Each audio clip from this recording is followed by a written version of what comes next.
This is going to be quite a pushback. I didn't think too clearly when I parked myself here, did I?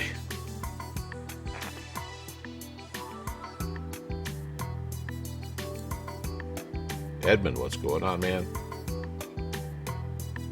I believe it's Edmund.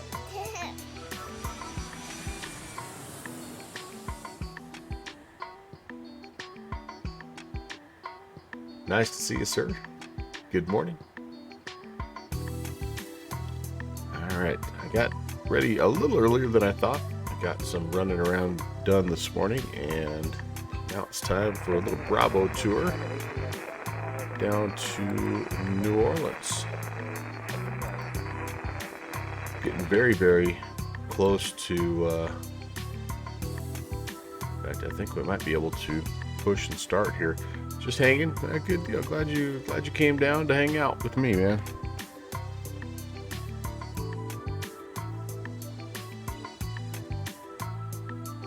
Boy, straight pushback. That's probably going to be plenty far. And we'll go the old TPX 200. I'm going to say I'm only going to go 200 to the. Oh, well, I just went a little further. All right, so be it. Current traffic, United 1240, left downwind, runway 28 left. Thanks, then.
If we're gonna run into somebody, yeah. Mr. World Travel, you're in danger.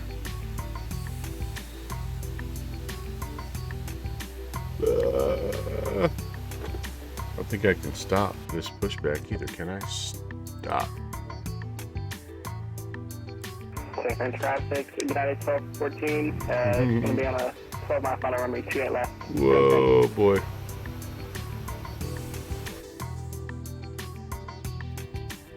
All right, can we disconnect?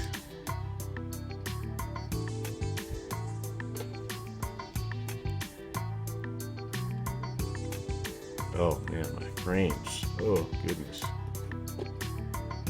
Did I get rid of my tug or not? No. Not sure how to get rid of that guy. There. That's one way to do it. That's as far back as I want to go. Alright, I think we got one engine started. Yes, indeed.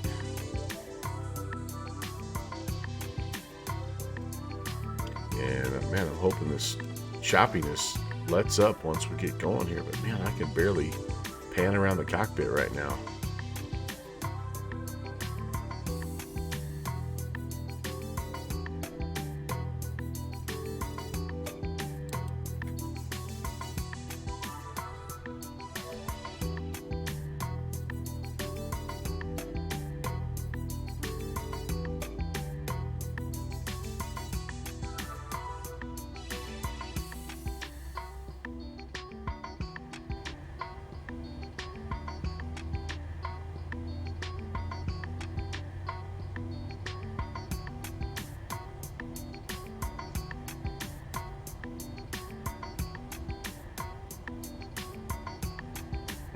just noticed. Got some fuel in the center pumps here too. Or center tanks. Alright, that looks fine there. San traffic in number 1240, 5 mile final runway 28 left. San Fran. 1892, 2 mile final runway 28 right. There goes somebody.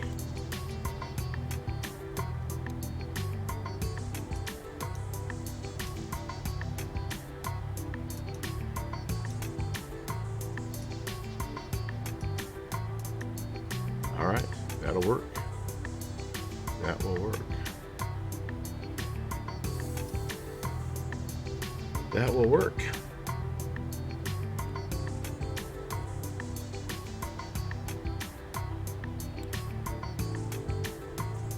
Let's do a quick taxi brief and we will be on our way. We are here at Delta 1 and we're going to runway 1 left. So we'll come out here onto Alpha, down to Mike 1. We'll be on our way.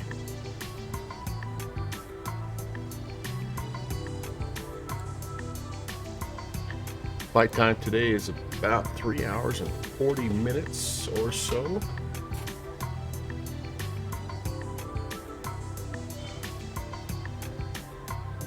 Kind of a mixed bag of weather. No ATC just yet. I think there's a little bit down in the New Orleans area, or there was, but who knows if they'll be there in 3.5 hours.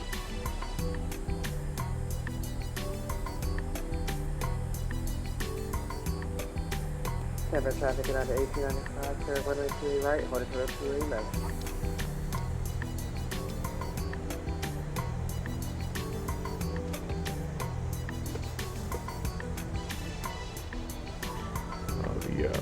The speckliness of this sim is killing me right now.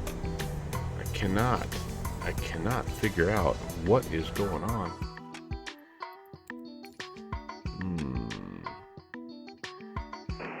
San Fran traffic in under 1240, vacated the runway 38 left. The only thing I've been able to do to help with that is turn on that, but it sometimes it really kills my frames. It looks great, but it's just like, yeah, we'll give it a go. Can't get much worse than what it is right now. San Francisco traffic, Delta 816, taxi 1 left via Alpha, San Francisco. San Francisco traffic, United 1240, taxi stay via Bravo, Bravo 10. All right, Seven traffic, 1895, taxi number. on our way. We're going to be departing today on the Truckin' 2 departure.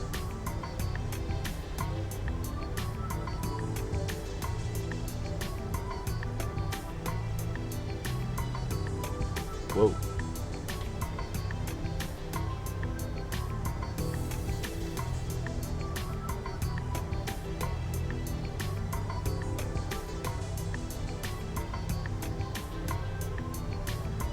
Got the departure chart pulled up here. Runway heading until at least 520 feet. Then we make a right-hand turn to the tie-dye intersection. We have to be above 3,000 at tie-dye. It's Mike 1 coming up here. I think it is. Nope, this is hotel. Need to go a little further. All right. Once we're at tie-dye, it's 043 heading to Truckin'. And then we're on our way out to Cosmic and Sarah. Top altitude is 190. Expecting our final altitude in 10 minutes. Here comes our turn. Flap set.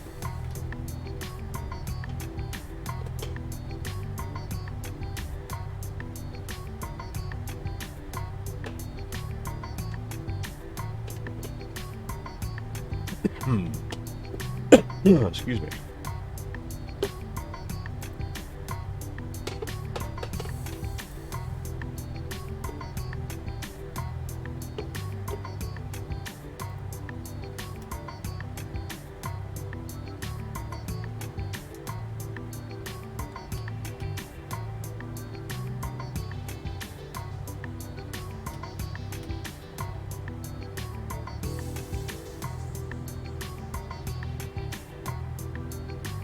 Anti-icing not needed.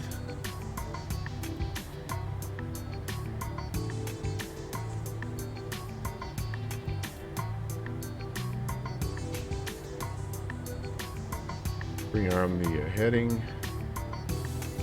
B speeds are set. Altitude heading is ready to go.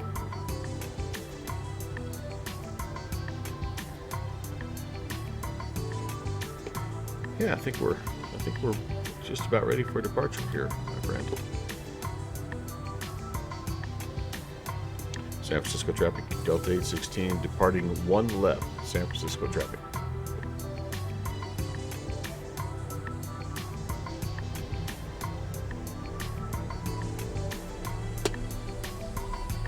Really enjoy this airport. This is just a default Microsoft Flight Sim airport, but love this area.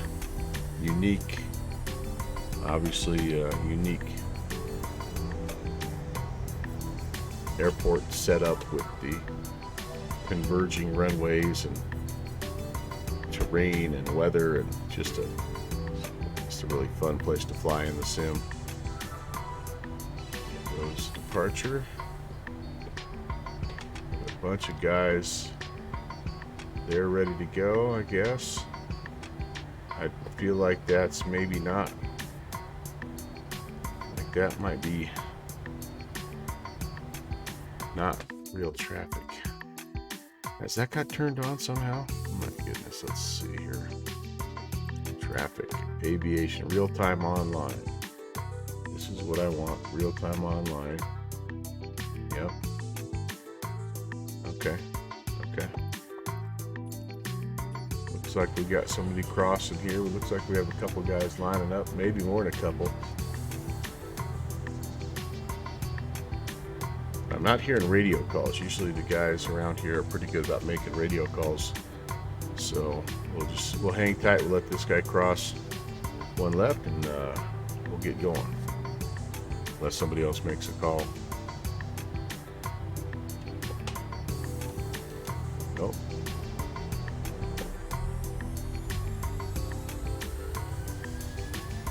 Take out power set. They're going to pull 24K power setting today.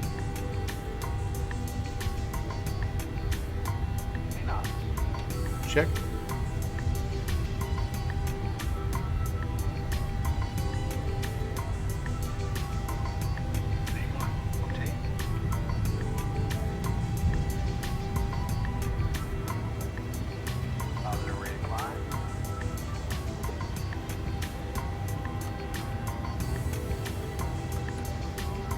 They're coming up.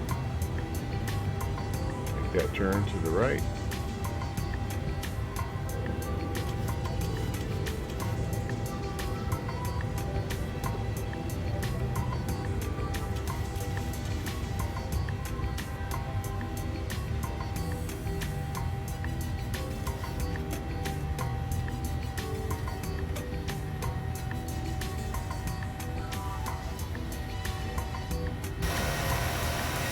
And away we go. Oh, cool shot. Grab a little screenshot here of that, huh? Beautiful. Nice weather here on the bay. Oh, intro music's still going. Holy cow, Edmund, thank you so much. Wow.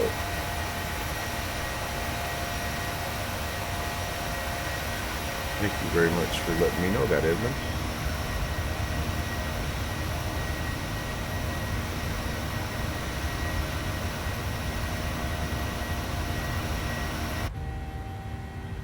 All right, we are up. Flaps are 0. Stow the gear. the auto brake off. Continuous ignition can come off.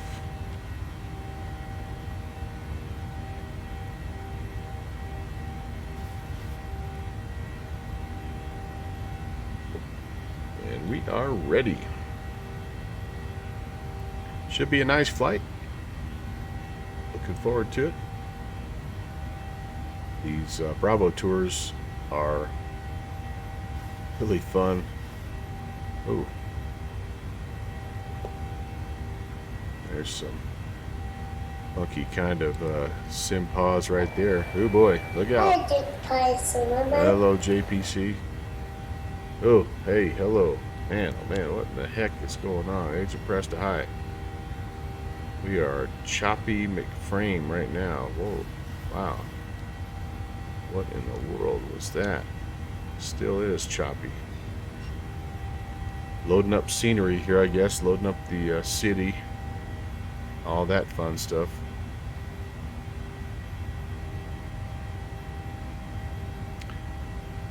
Yeah, JPC, I had a little bit of time today. It's probably going to be the last,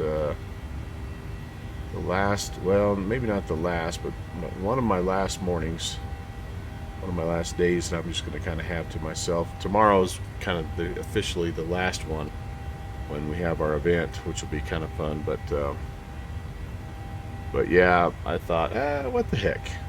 I had this one on the schedule, and anyway, so we're gonna fly down to New Orleans and see how the PMDG treats me here in Microsoft Flight Sim.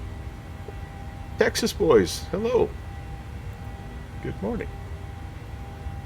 Pancakes. Oh man, apparently can't eat that. Dang it! I'm sorry about that. Yeah, they'll figure out what's going on and get you the meds you need. Get me back on your feet. I'm doing pretty good. It's a beautiful Wednesday. It actually is above freezing where I live for the first time in about 2 weeks, which is nice. I'm gonna just a second here.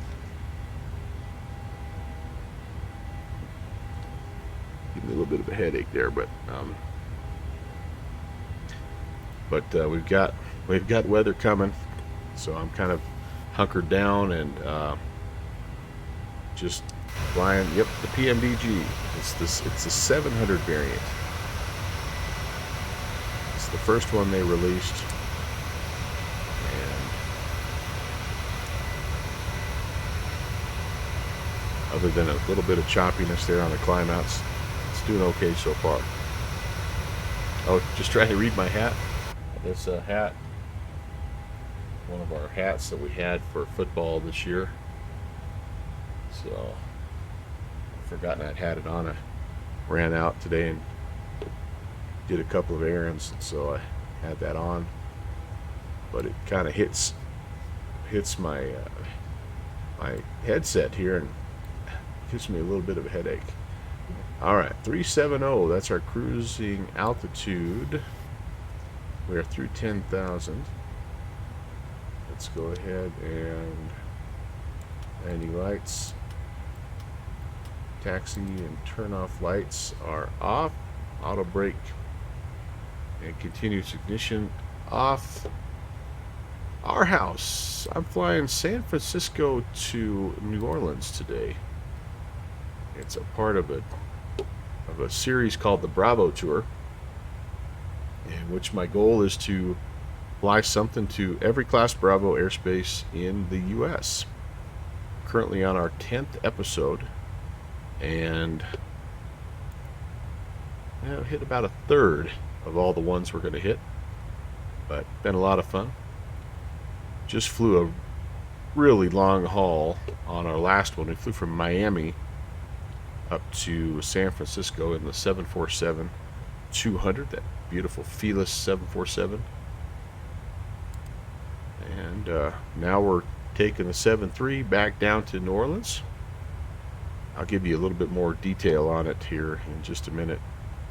But a little bit of an interactive series, and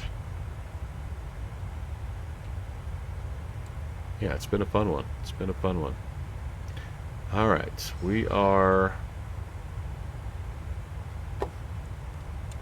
through 18. Whoops. So standard altimeter set.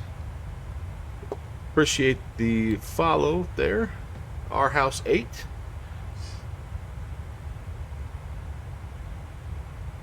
You're waiting for a 707 now. Wouldn't that be awesome? Holy cow. Texas boys. Thank you so much. So our house 8, the Texas boys, thanks for following. Appreciate you joining. My name is Brant. Nice to meet you. The Melvin Leroy channel is named after my grandfather, the guy that got me into aviation. And yeah, we do a bunch of different things here, aviation related, in X-Plane and Microsoft Flight Sim. Sergeant Child, hello, good morning and welcome. Thanks for the follow. I tell you what, we're messing around here and we're getting close to 1,000 followers, which is just absolutely insane. It's going to be time for another giveaway, and that's just totally awesome. Yeah, 982 followers. That's just absolutely crazy. But appreciate you guys coming along and hanging out. My normal streaming schedule is Tuesday, Thursday, Saturday, but I'm currently on Christmas break, so I've been streaming almost every day. My wife is still working, and I'm just here kind of get my to-do list taken care of and hop in the air and hang out with my friends online. So I'm basically like a teenager. I'm a 54-year-old teenager.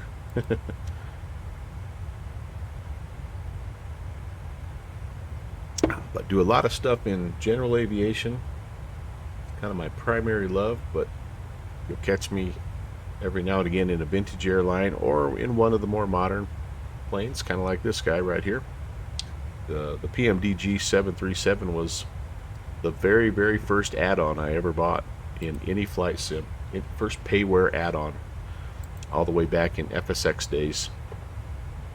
So it holds a special place in my heart. But I have a super soft spot for vintage airlines, and I, like you, Texas boys, I would love a 707. I would absolutely love that. Sergeant Shaw, this was your first payware too? Nice. Heck yeah, man. Sandy Olson, what's going on? Hopefully my route command is going to work for you there. Why did it pull up my Discord channel? What in the name of Streamlab chatbots going on? Oh, that should be. I don't know why that didn't work for you. Here's the route. It's an interesting one. JPC, thank you. Thank you so much, man.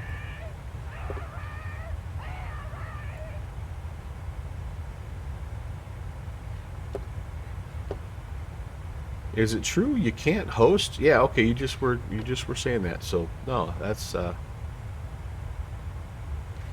what I was wondering there. Learned that just now. All right, yeah, the host command. That's right. I forgot about that. It went bye-bye. Yeah, so be it. So be it. So my Discord command is working, and the route command isn't. Interesting. Well, there you go. San Francisco to New Orleans, and all part of the Bravo tour. We'll get to the top of climb here. I'll make sure everything is copacetic, and then we'll talk a little bit about this series called the Bravo tour. Texas boys, my favorite plane is the de Havilland DHC-2 Beaver. This plane is though way up there on the list. I think this plane, not this MSFS plane, but the 737, the PMDG. Fixie! Hey, good fixins. The PMDG, when they used to be able to record, or whoever the person was that kept the VAT stats, it was far and away the plane I'd flown the most. I'm on VATSIM. I have no idea what Microsoft server I'm on. Probably East Europe or something, whatever doesn't get used. But I'm on Bat Sim right now. It's pretty quiet around here, as you might imagine. Hey, sorry about that, guys. I'm still getting over a little bit of sickness. Feel much better, but still just working on trying to feel all the way back to my old self, and getting rid of this cough is kind of the last step. The Bravo Tour, Sergeant Child. So the Bravo Tour,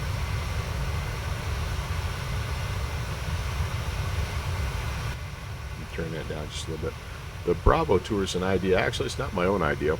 It's an idea of a friend of mine, Downwind Sim, who said, man, it'd be fun if you could just fly to every Class Bravo airport in the U.S. Just go visit each one and just make a day of it.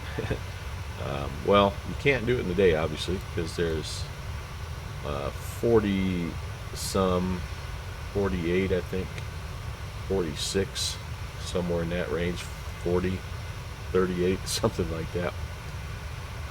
But we've hit quite a few here in 9 routes. Ooh, it looks like I got somebody. That look like contrails down there. I'm not sure, but we've hit quite a few. This is the 10th episode, and here's where we've flown so far. We've flown. The initial flight was from Denver down to Nellis Air Force Base, and yes, we are counting the military bases as Class Bravos. They're kind of tucked into those Bravos, and we felt like, you know, what the heck, gives us more airports to visit.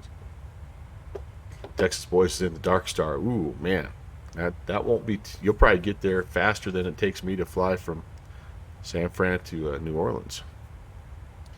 But yeah, that was the first trip, was to Nellis, and we did that in the A310. Then for the second flight, we actually did a 2-hopper. We went from Nellis to Minneapolis-St. Paul, and then Minneapolis-St. Paul down to Houston Hobby. We did that in the MD-82. The third episode, we went from Houston to Orlando in the Saab 340. And then for the fourth one, we went to from Orlando up to Andrews Air Force Base in the 757.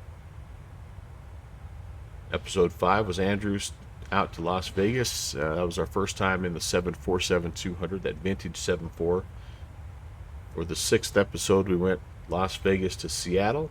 We did that in the Dash 8. The 7th was a longer one. We had some trouble. We flew from Seattle to Newark, and we tried to fly that in the FlyJSim 727, and we actually had a sim crash, so we had to do it in 2 legs. It's the 757 for X-Plane. It's the Flight Factor 757. So I've been doing this in both Microsoft Flight Sim and X-Plane. So we just kind of bounce back and forth. But anyway, after the Newark flight, we went Newark down to Miami in this plane, I believe, the 737, the PMDG. Then we flew back in November. We flew from Miami to San Francisco once again in that 747 from Felis over at X-Plane, and now here we are. It's the 21st of January, 21st of December, and we're in the 737 again. So been a lot of fun, and you guys get to determine what aircraft I fly on the next leg. So the next leg has already been chosen at random. It's going to be New Orleans up to Atlanta. And so I've put together a list of planes for you that is a little bit more short hoppish. So you have a chance to vote here and decide. You'll see this come around, but I'll go ahead and show it right now. It's a straw poll. Your choices will be the Q400 in X-Plane 12, the CRJ 700 in Microsoft Flight Sim, or the BAE 146 over in X-Plane 11. Those are kind of the airplanes in my fleet that I think would be kind of fun to make that little shorter hop. I just about threw the PMDG DC-6 in there as well, but it's been a little bit borked. It's been a little glitchy for me, so not quite ready to put it on stream just yet.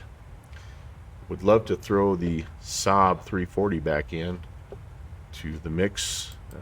Fingers crossed that they're going to update that to X-Plane 12, but it's not currently there, so it's not one of the options. So anyway, you can hop in there and vote. I know, the good old Saab, Sabi Saab, Sabi Saab.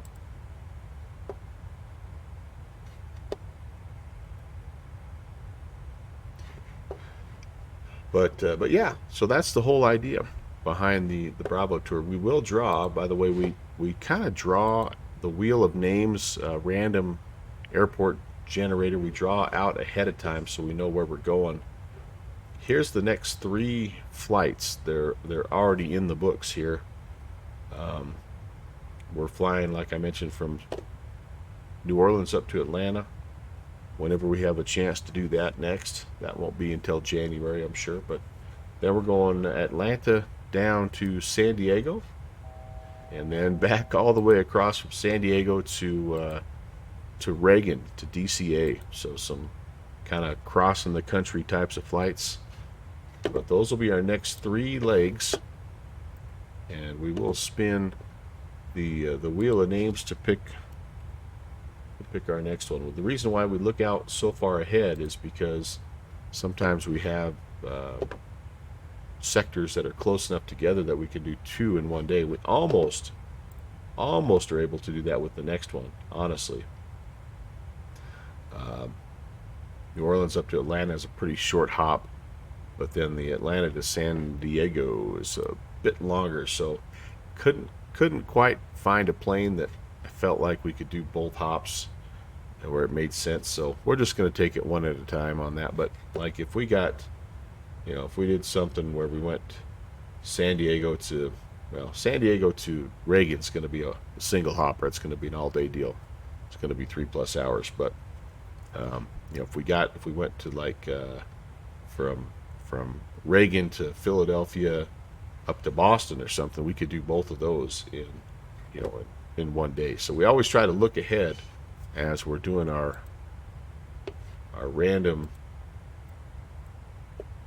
airport selection, and it is that time, you guys. You're here at the most exciting part of the 3.5-hour flight, picking the next airport. So from Reagan, from DCA, we've got a lot of them out there that are going to be really, really fun. We had again the initial, I don't know, 38, I'm trying to remember how many with the military bases, 38 choices. We've chipped away, and the one that's out there that everybody's still pulling for, yes, Honolulu is out there, and I know everybody's hoping that when we have to make that trip, it's going to be from someplace on the East Coast, kind of like Reagan. So we're going to go ahead and spin that. Acronerd is here. Josh, hello, man.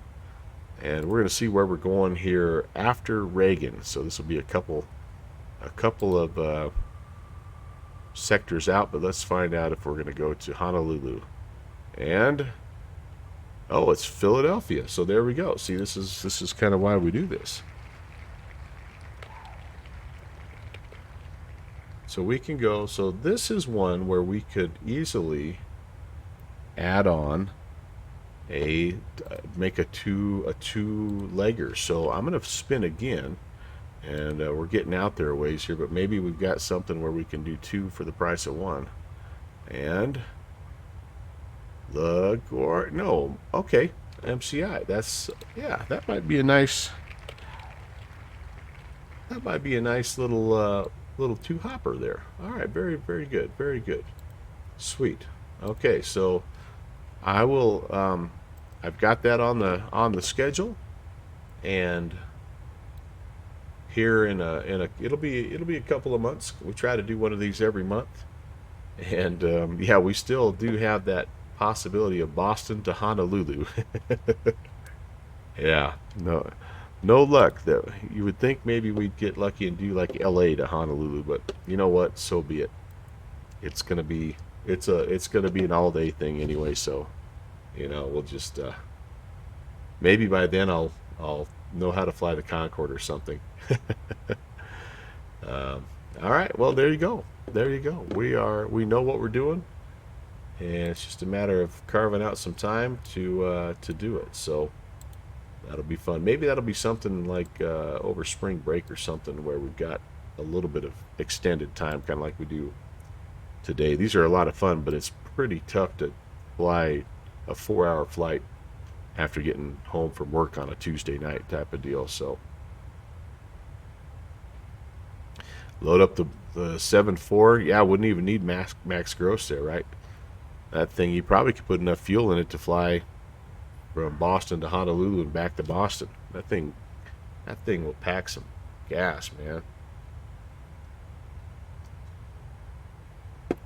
Oh, Josh, you're thinking it has a higher fuel consumption now? I saw you up flying it, trying to get comfortable with that LTN. That's pretty cool.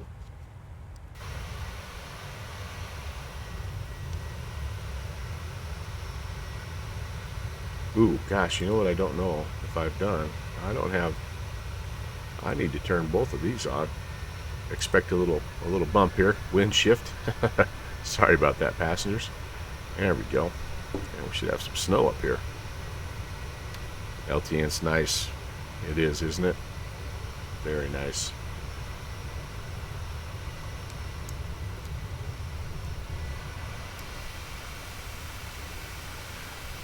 A beautiful, beautiful. Let's do some Volanta stocking. Here we are. Here's the route all the way from point A to point B. As you can see, we're just kind of getting over the border of Nevada right now. 3 hours. What's SimBrief telling me here? 3 hours and 39 minutes. Gate to gate.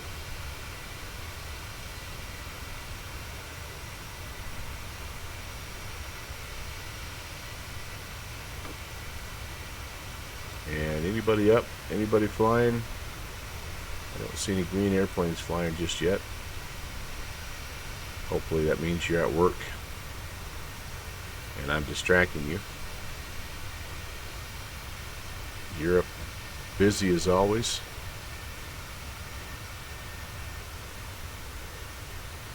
Yep, everybody that I am friends with here is still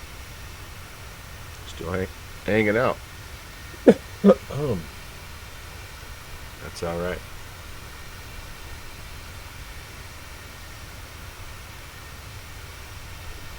Kind of our weather systems, you guys, and again, a little bit of a mixed bag here, but we do have some icing conditions that we'll flirt with here as we fly past Nevada, Utah, Colorado. Most of the system right now is north of us. We do have another pretty good storm. This is going to be, there's some stuff out here that's going to be building up over the next 24 hours. It's going to start to hit us a little bit here, and then cold temperatures. But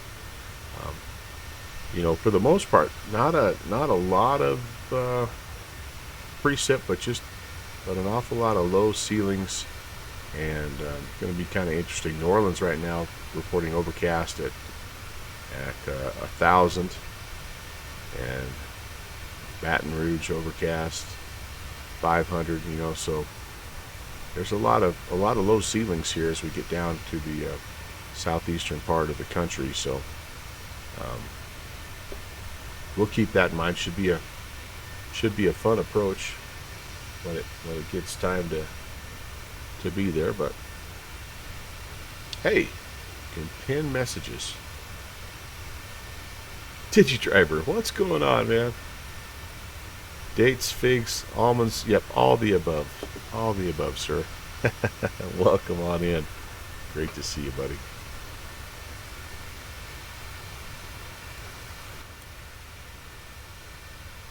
Oh, JPC, you're controlling Kennedy right now. Dang. Josh, you're just wishing that the 7.4 is just a little easier on your CPU.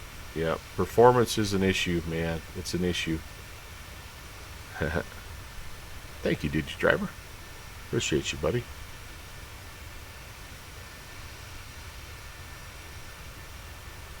Josh is contemplating updating the queue. Oh, updating Skunkworks first. Yeah, then let Skunky update the queue. The queue ran pretty well for me last night. Excuse me. I did have one disconnect flying into Oklahoma City for some reason. I'm not sure why, but otherwise it worked well. Oh man, that's a tough way to start your day, Digi. Yeah, glad you're tuning in, man, and hopefully I can be a little bit of a positive distraction for you. All right, we're over those Sierra Nevadas, kind of getting ourselves into more desert country here.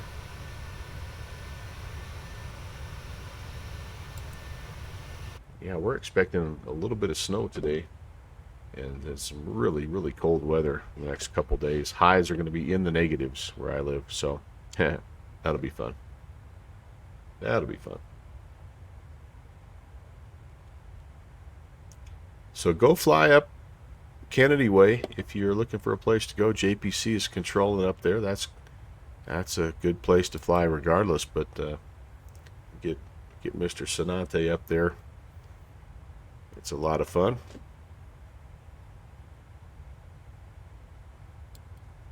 I like that. Don't move on and move in. Yeah, I like that, Digi. That's good. That's good. It's a hard phase of life, right? Like I was just talking to my wife the other day about that, and you know, when you're young and just married, and I mean everything, all the events you go to, they're all weddings and baby showers, and then you get a little older, and then it's graduations and more weddings, and when you kind of get to our age, kind of the grandparent age, it gets to be more funerals than much of anything. So it's just kind of the way it goes. Have I tried the 720 freeware yet? A firm. I actually just put a stream out 2 days ago. It's solid. It's solid. It's got a PBR mod for the cockpit that helps make the cockpit look a little nicer, and it's got an F-mod sound pack too. So if you go over to my freeware repository channel, it has all that linked in there. But yeah, I was very happy with it. It's it doesn't have all the functionality of some of the freeware planes, but it's no Zebo. but it was fun. It was fun.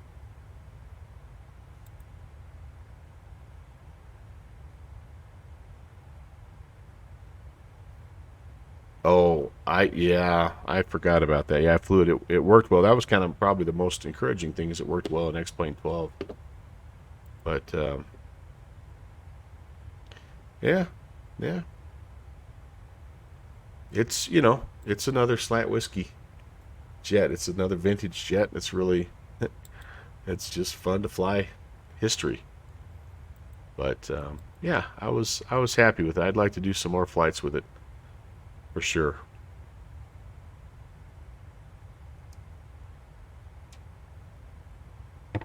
That was a share from Rob Valkyrie, and I had flown that in X-Plane 11 a while back, but kind of had forgotten about it, honestly. And Sinchi, man, he just has kept working on it, kept working on it, kept working on it, and now here it is, working in X-Plane 12. It's a pretty small file, and the performance was pretty good, just all the way around. So, cool project.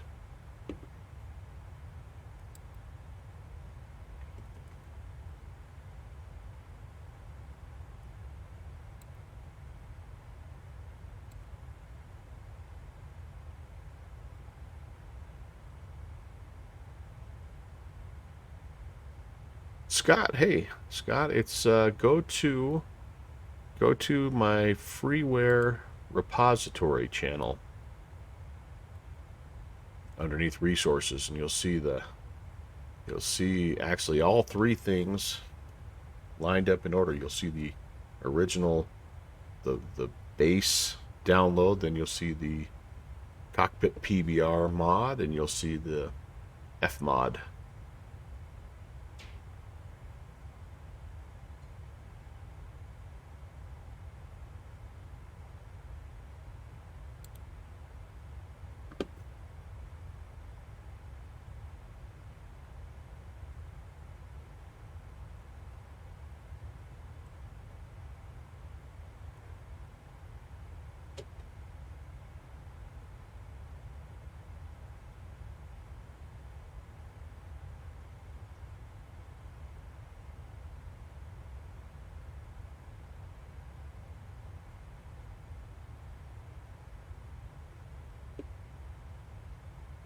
Yep, 7-2.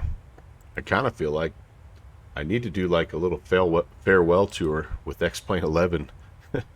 I know that plane will, well, I don't know. I'm hoping that plane will be updated for X-Plane 12, but in the meantime, I kind of feel like I need to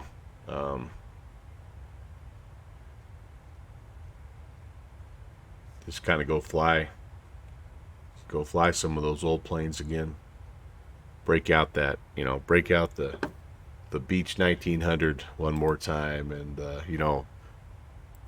just even the Saab. Geez, there's going to be a lot of those planes that don't make it to X-Plane 12, and I'm going to miss them. I'm going to miss them. Hey, so tomorrow morning, you probably just saw that advertisement bounce by. I'm going to be hosting an event with the Virtual USA Flying Club. It's called the $100 Pancake, and we'll be up early, 8 in the morning my time, 1500 Zulu, and we'll be flying out here on the West Coast. It'll be really a scenic area, and so would love to have you join us. If you're not a part of the Virtual USA Flying Club, it's pretty simple. You just have to click on our Discord link, which I'm gonna make sure I grab that. It's probably come around already, but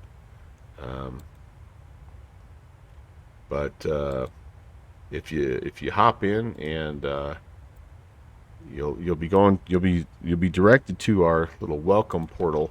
There's the Virtual USA Flying Club Discord link. All you have to do is have a VATSIM account and be in good standing, and we'll get you set up, get you all the information that you need to fly events just like the $100 Pancake or any of the other events that we host on a monthly basis. It's typical for this club. It's a general aviation focused club, and we fly on VATSIM, but it's typical for us to host 4 or 5 events every month, and they're all kind of centered around general aviation, and lots and lots of fun. Sometimes they involve talking to ATC, sometimes they involve avoiding talking to ATC. This particular event is going to be really a non-ATC type of event. There's not a lot of controlled airspace, and so you'll have the ability to just fly around the beautiful Pacific Northwest and just enjoy the sights and sounds up there. But anyway, you got to get connected with us via Discord for any of this to happen, and so hop on over. Let me know if you have any questions. I'm happy to help you out as well. I'm one of the admin over there. Jet Pilot Cinnamon is the founder and godfather. Make you an offer you can't refuse of the Virtual USA Flying Club, and there's actually several people in the chat here that are a member of that, and we'd be happy to help you out if you have any questions. Yes, indeed, you do need to be a valid VATSIM member in good standing. That is about the only requirement. We've got over 600 pilots that are a part of the club right now, and so anyway, it's It's a really fun organization. Lots of fun events, lots of opportunities to learn about general aviation and just aviation in general. They have a lot of um, real world pilots that are a part of the club that provide lots of helpful knowledge. And yes, you do have to bring some milk. That's right. That is correct. I almost forgot about that. Dixie, thank you.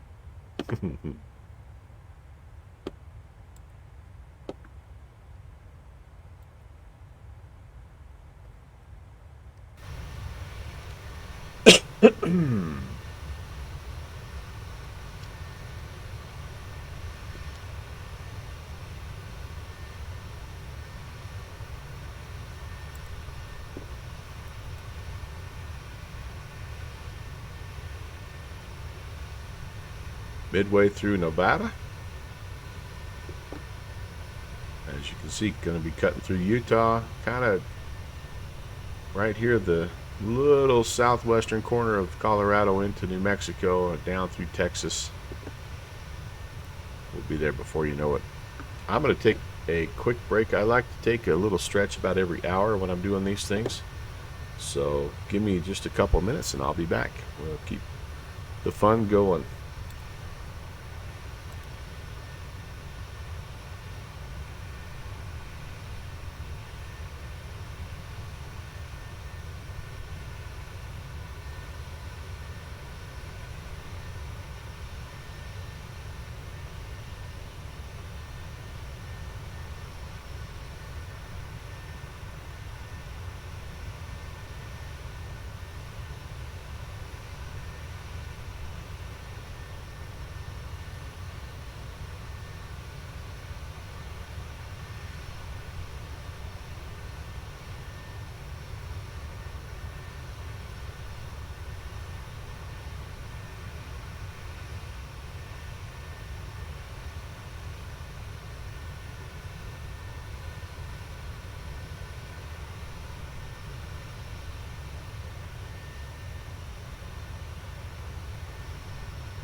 You like the Cinnamon book?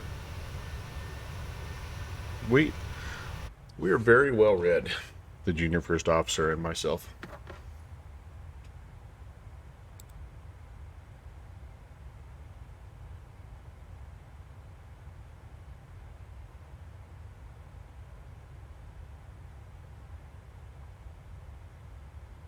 Yes, indeed. Yes, indeed.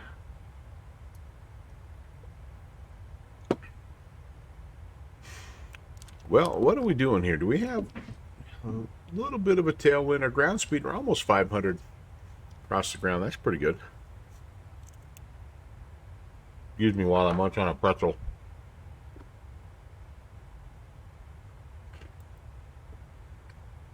Nice thing about traveling eastbound is usually you have a little tailwind.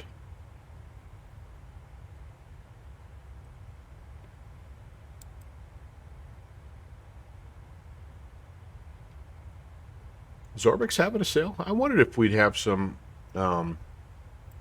Christmas sales coming up here.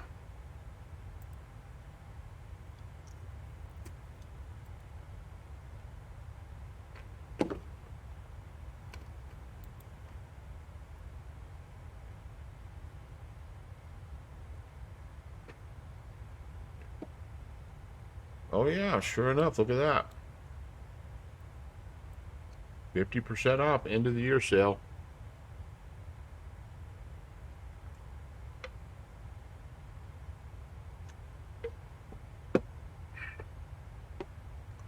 Goodbye toolbar, hello flow. Has anybody tried that? Is that any good?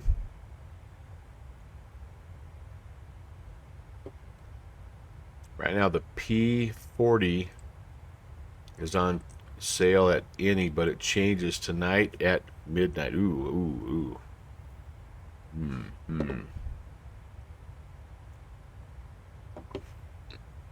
Special offers.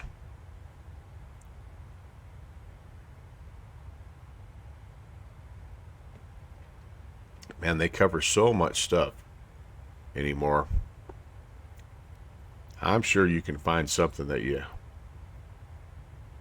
can't live without.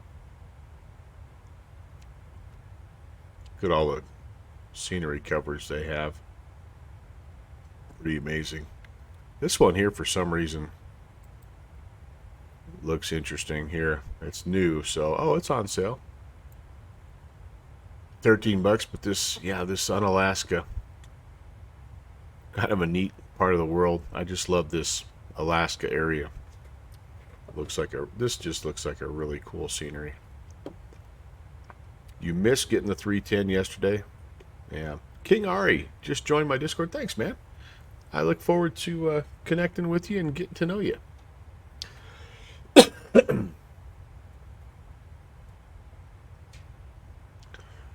Yeah, that's going to be... There's going to be some stuff there that probably tugs at your wallet a little bit.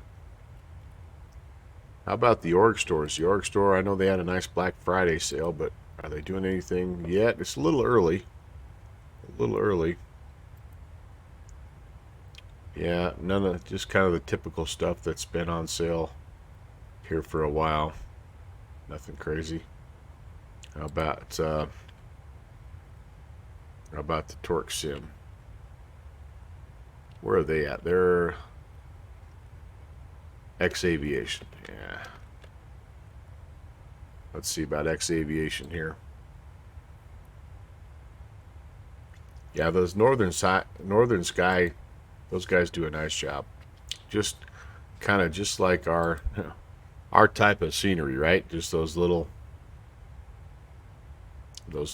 smaller airfields and kind of cool places. Specials. Let's see if we got any specials going on. Global weather. Not much happening there in the X Aviation world. So looks like right now maybe any builds and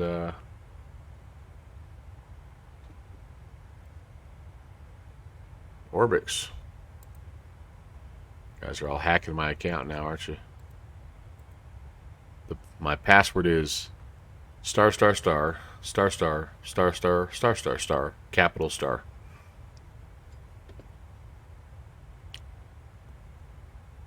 Let's see. Christmas extravaganza. There we go. Oh, my gift expired. Yep. Oh, there's that P40 that you were talking about there. My credit card information is star star star dash star star star star dash star star star star. Expiration date star star slash star star. I could give you my credit card information, but it wouldn't get you very far, JPC. I'm not sure it would even get you one scenery off the Orbic store here. Seems like there was something else. Oh man, what's the other? Everybody's clumping up now. What's the other big sim market? Yeah, let's try sim market there. I don't know what the heck. Sim market's so. It's just another one of those. It's all over the place, right? There it is. There's my same password there. Like 10 dots in a row. Nobody will ever guess that. Christmas sale. Oh, they got 25% off going on. There you go. All week, just sim. That's a P3D outfit, I think, right? Nope, MSFS as well. So some good airports. Innsbruck for P3D. Is that version 5? Whoa.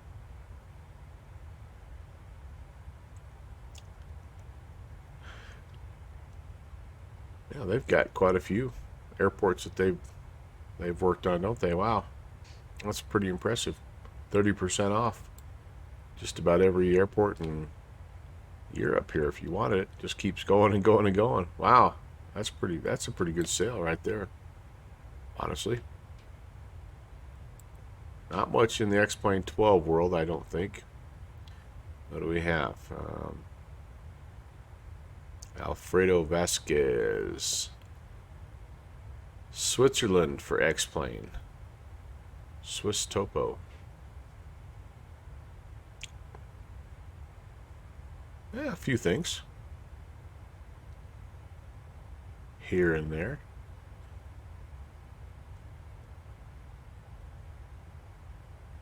I'm really interested to see now that X-Plane 12 is considered a full release.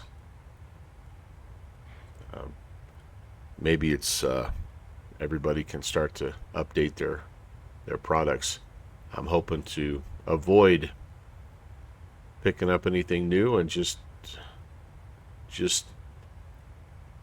rediscovering my X-Plane 11 aircraft. Josh is hoping for the Saratoga. Yeah, that'd be a cool one. Do you think the A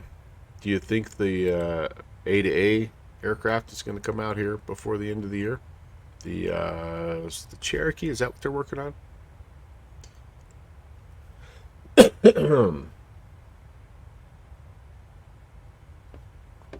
Well, Brett, that the Comanche there. Thank you. Yeah, that's a good point. I didn't think about that.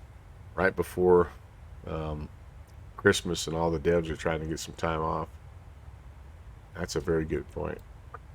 Well, there'll be something out there that'll, like I say, tug at your bank account, I'm sure. Good luck. Let me know what you come up with. Wait until at least February.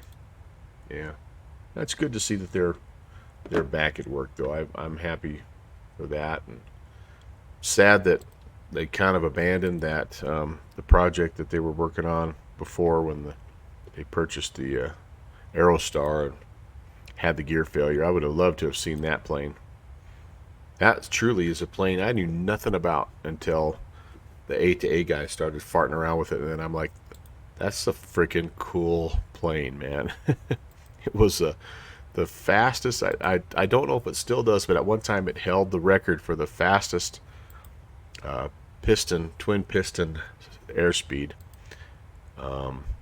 and it's basically the plane was built to be a twin jet, a light twin jet, and it was just too expensive to put a jet engine on the plane, so they just put the most souped up piston engine on both sides, and so the sucker's just an absolute tank. It's just built like a total complete stud. And anyway, just I was really, those A-to-A guys, man, when they start to break apart an airplane and report on it, they do a nice job. And so I was really excited for that plane, even to the point where I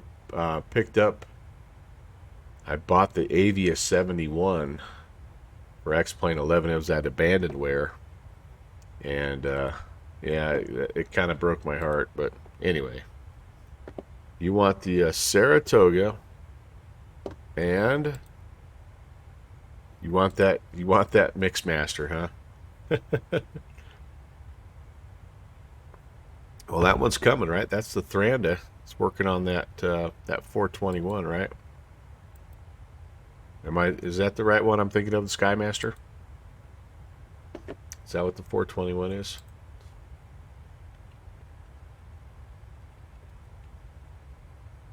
I can't keep them straight. Oh no, the 421, that's the Golden Eagle. Ah, never mind. Yeah. Yeah, you want the 421 because you love Jerry Wagner. I know you, Josh. The Skymaster is the 370. Yep. Yep. Josh, um, Josh McWagner will start calling you, buddy.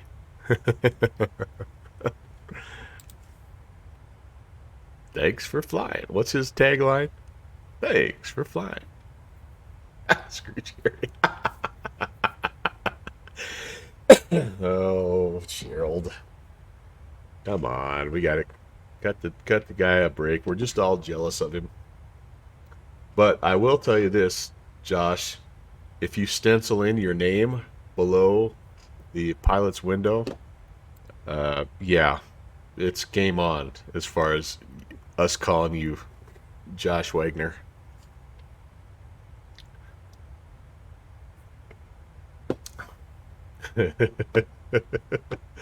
Oh, actually, that 420, that 421 does look like a cool plane, man. Big old Haas. How does it compare to the Chancellor? Is it a little smaller, a little bigger? What's the where does it fall in the spectrum of Cessnas there?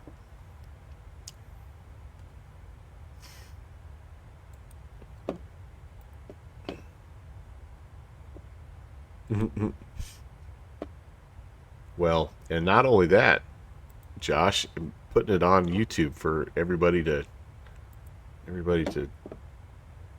chew on. I don't know.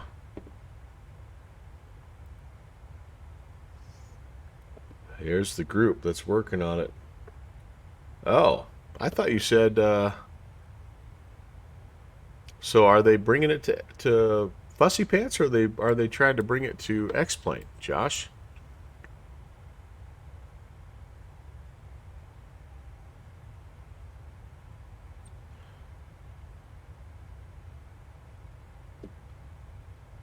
Yeah, that's nice. Nice looking plane. Here's what I love about X-Plane. It's part of why X-Plane is not for everybody. But like they just share stuff, and oops, never mind. Very open source, and like you can get involved if you know what you're doing. You can get involved and help out. But it's that old pickup that's always breaking down, and so you have to be constantly tweaking it and messing with it, and that's the part that drives me nuts. Just freaking work for 2 weeks without me having to do something. If I didn't have the people that I know in my Discord, like Good Fixins and Acro Nerd and Downwind Sim, I probably wouldn't be able to fly X-Plane. It would be broken, or it would look like it would look like my P3D looked like.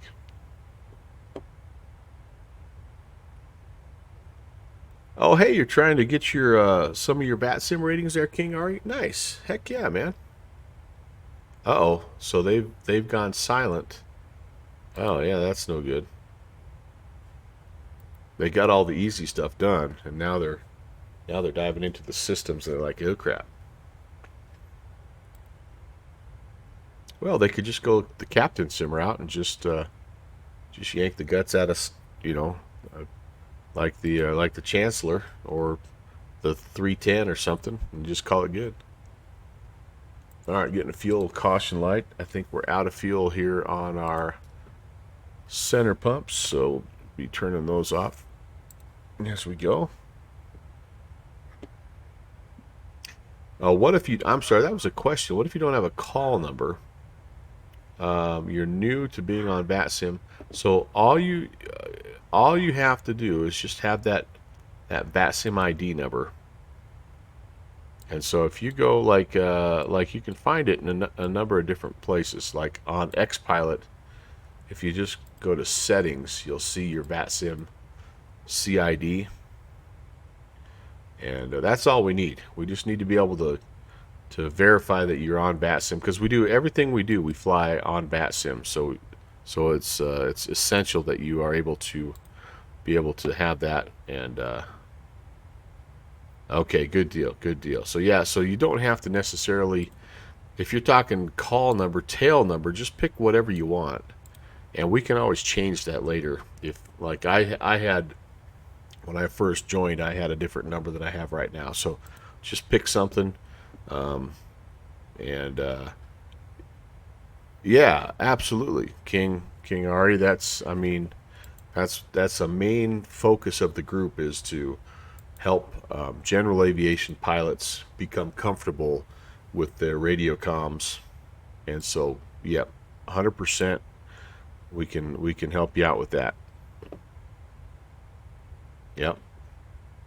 And if you like if you're in the States, right, you're gonna want to pick a November tail sign, and there's kind of some rules to what you can have, and all that good stuff. I think it has to be 5 digits. And anyway, just if you pick a tail number that's a little off, we'll kind of help you get it modified and get it just right. Yep, SimBrief is one of the tools you can use if you need to. Although I'll be honest with you, King Ari, a lot of what we do is VFR, and so we work pretty hard to try to build up that skill set in our pilots. And so anyway, but yeah, if you're a SimBrief user, yeah, absolutely, whatever tool you want to help with your flight planning is 100% okay with us. Challenger got a major update. All right.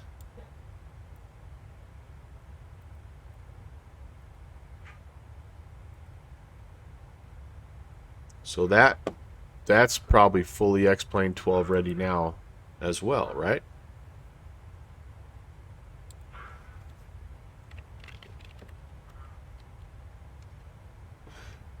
That's not been my cup of tea, but I do have a ton of respect for those guys.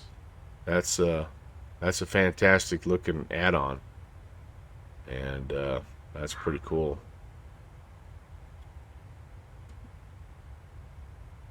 I've heard, somebody told me last night during the stream that the TBM 900 is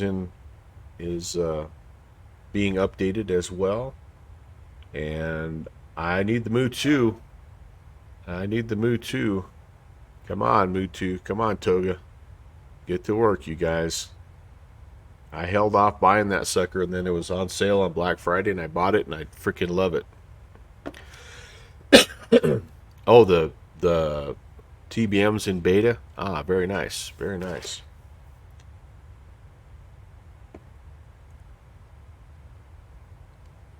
But that M20 collection, yeah.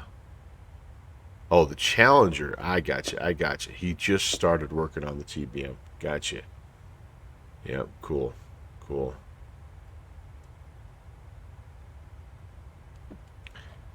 And Josh, you want that sucker, huh? Yeah. I don't know. It's like I say, it's a cool plane, but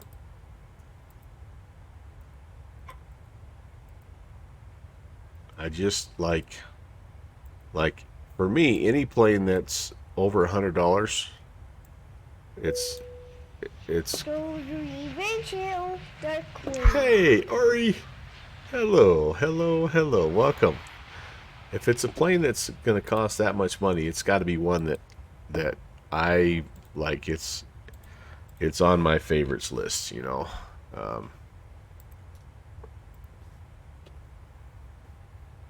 and that's just like I look in terms of interest, like that plane and the Phenom 300 are about the same for me. They're cool biz jets that are super fun, and I have the one that's cheaper, and it's 100% okay. I know some people that, man, they are just Challenger nuts. That's what they love, and so they went out and grabbed that sucker, and more power to them. I'd probably pay $150 or $115 for a good Learjet. That's kind of my holy grail of biz jets. I would love a good Learjet. The Saab 340 needs to be next. I agree, Scott. And all I know from the Torque Sim kind of Discord channels is that word is they're interested in making it compatible for X-Plane 12. Now, I've not heard anything about any hard timetables or who's going to work on it exactly, but I have seen it multiple times. One time I asked, and the response was, the lead developer of the project is interested in bringing it over to X-Plane 12. So you want the Gulfstream? How is that new Gulfstream that was released? It looked a little cringe, and it was kind of suspect, like just the whole, I don't know.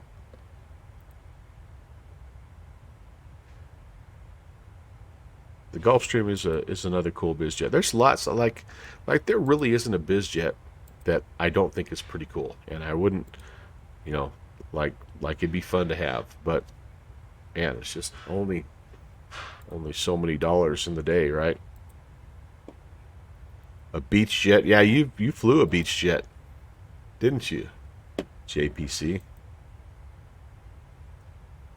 Well, and I know that Aerobasque was working on that Falcon.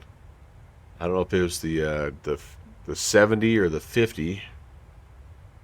The Challengers almost ruined the Phenom for you. Yeah, that Phenom is pretty simple. It's pretty basic. It just looks nice, and everything works, and it's fast, and I don't know. It's satisfied me. Yep. That's actually one of the big reasons I like it too, Fixie. Like that, the Challenger, that part of the Challenger is actually a little bit of a distraction for me.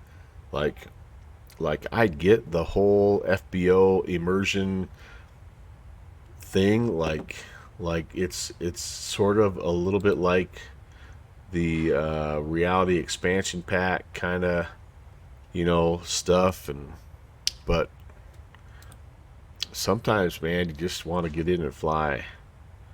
So I don't know, two totally different, yeah, experiences. And I'm that way. I mean, like with this plane, I sat down for a good hour before the flight and just fiddled around with the flight plan and getting everything put in and, you know, going through the power up and all that stuff. I didn't put that on stream because, you know, some people are, that's kind of boring to some people. And but yeah, today would have been a good day for me to fly something like the Challenger because I was kind of in that mood.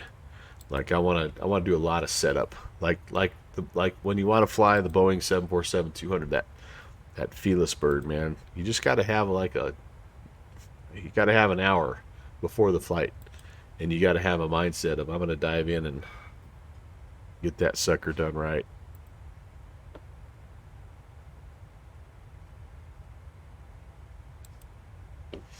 All right, how we doing? Ah, we lost our lost our ATC. Oh, I got a green. No, I thought I had a green plane down here, but nope, just me. Just me. There's a couple guys still on the ground. I'm thinking that traffic that I saw as I was taking off is not real traffic. I think I somehow have AI traffic turned on, and I don't know exactly why.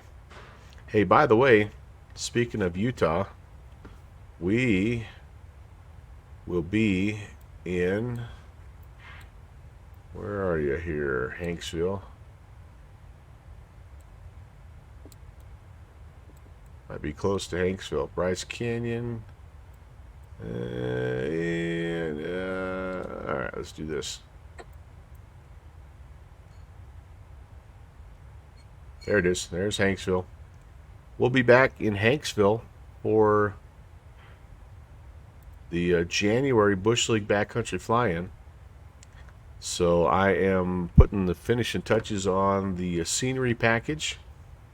But if you're going to fly to Next Plane 11, if you just go out on the org forums, you will see the Hanksville scenery package that I published a couple years ago. That's what we'll use. So anyway, I'm trying to optimize the scenery that I have right now for X-Plane 12, just in case you want to fly it in that sim. But January 2nd, I believe, here. Let me see. Let me just double check. That's, I think, the first Monday of January. Yep. January 2nd, 8 p.m., 1 a.m. Zulu, 8 p.m. Eastern. Mark that on your calendar. That's the next Bush League Backcountry Fly-In down here in the canyon lands of Utah. Should be a lot of fun. I've been down there last few days trying to just check on things, and it's still the place where you can get lost so easy. It's awesome. Did I do a flight on that 720B, Scott? I did. I did. Fun plane. Yep. Fun plane. Worth the download. Scott, if you go to my Discord channel and you look for the freeware repository, it'll have the base download as well as the PBR texture mod, and then there's an F mod sound pack also. With all three of those, fun plane. Josh is thinking about getting the E1000. Yeah, that's that one is the one that they're bringing over, but the Skyview one is the one that they're not porting over. Yeah.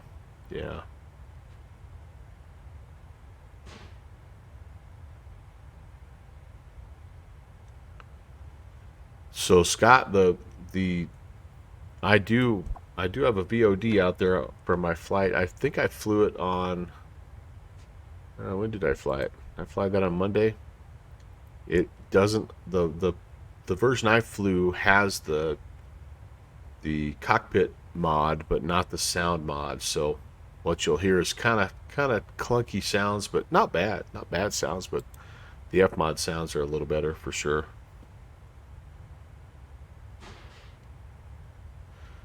Fixie has that DA50, and that's early access. So that's an X-Plane 12 bird. Oh, cool, very cool.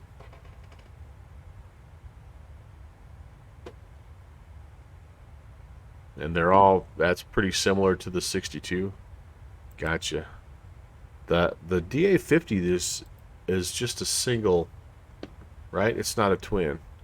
Am I thinking of the right plane?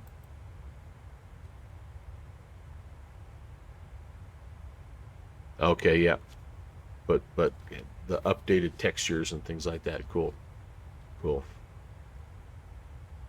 Well, I tell you what, last night was first of all, last night was just an awesome stream. It was really fun to fly the Q400. We had KG Moose, who is a Q400 pilot that was was along for the ride and giving me pointers throughout, which was awesome. Um, had just a bunch of people in the chat. It was a great, just overall a great night.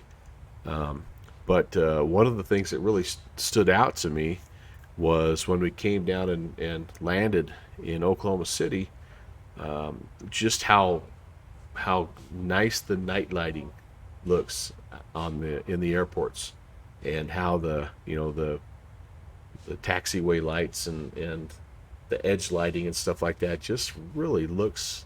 They've done a nice job with that in X-Plane 12. It's funny how those little things kind of jump out with all the rest of the cool stuff that happened. It was like those little things jumped out. And then same thing when we got down to George Bush in Houston. Just I was blown away at the night lighting. That was pretty cool. Go check that out if you want to. I do have that VOD up, and you can kind of fast forward to the end there. I just wish the only thing that's not really working for me right now is the replay, and I'm not sure why, but every time I try to do a replay, it crashes X-Plane 12, so unable to do a right proper replay. So yeah, not sure what's going on there.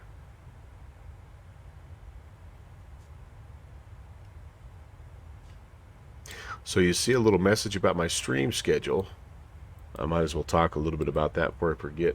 So I have been talked into coaching some little guy basketball, and that starts in February. I'm sorry, it starts in January. It runs for a month. I think it runs till about the 9th of February. So it's going to eat up my normal Tuesday, Thursday streaming nights. I'll be coaching.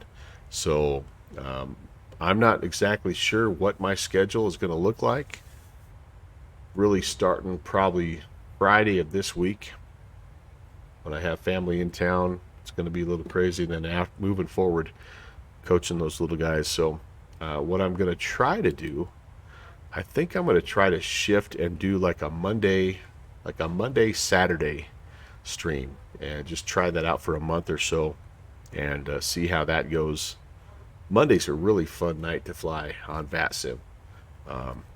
And so anyway, but I'm not going to put out, for the first time really since I started streaming, I'm not going to put out a regular schedule. I'm just going to kind of take it week to week. I'm going to try to put something together and let you know as far in advance as I can. But I just don't know like how I'm going to be feeling, after working all day and then coaching. You get a little tired. So when you're an old guy like me. But anyway, so that's what that message is all about there. If you connect with me on Discord, that's probably the best way to stay caught up as far as when I'm going to fly and where. And again, I'll try my best to get information out as far in advance as I can. But tentatively, I'm thinking a Monday, Saturday stream is probably going to be most realistic for me for a month or so. And then who knows, moving forward, maybe we'll keep the Monday date. I've enjoyed Tuesday, Thursday, but maybe Monday makes more sense for a lot of reasons. It's kind of what works best for the family, honestly. So anyway, that's what that's all about.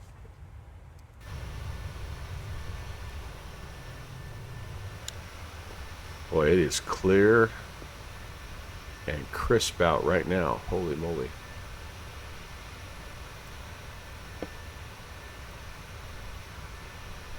We're drifting off track here.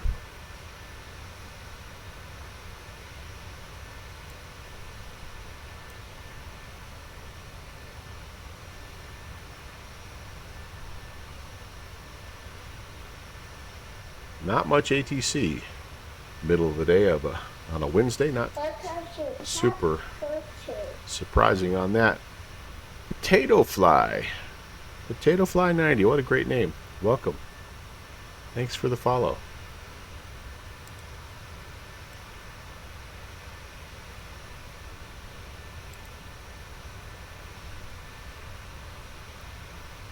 I hate to be the countdown guy here, but we're 17 followers away from 1,000. That's crazy.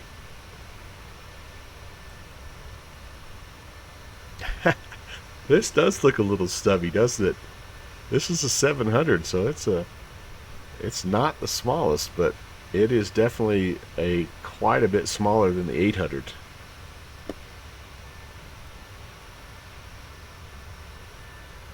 You're actually at the airport and you're hopping on an American airline. Oh, cool. Well, Potato Fly, I hope you have a great flight. I'm doing well. I'm doing well. I'm on holiday break and flying a 737 across Utah. This is that Canyonlands area where we're kind of flying, guys. It's a fun little place to fly. That'll be the Bush League Backcountry Fly-In, and the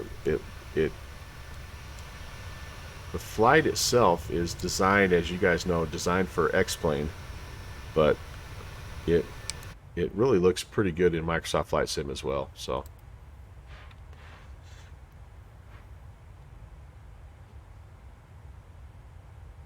what's so bad about the level up 700, Acro Nerd?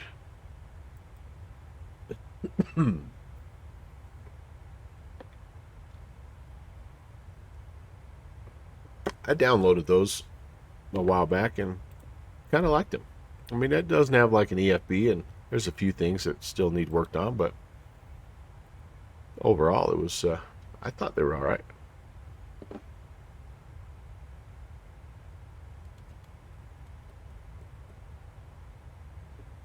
Flight model, system bugs. Huh? Maybe I just got lucky. I guess I didn't notice that the flight model was all that different, and I didn't have a whole lot of bugs. I liked having all those different variants. That was fun.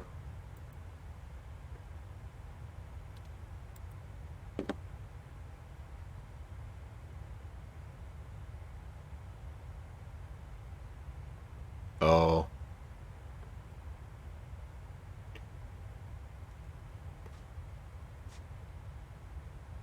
That Max wasn't that the team that kind of broke off and took the code and wasn't supposed to take the code, and nobody could quite figure out if they were supposed to have it or not? Yeah, the Zebo, those. Yeah, they're okay. Yeah, that's right. Yeah. The Zebo is it's just great. I mean, it's a fun plane. I did see they have an update for that. I haven't grabbed it yet. I have an old version, the first version that was X-Plane 12 compatible, but I want to make sure I get the new one. And I'd like to fly that on X-Plane 12 at some point.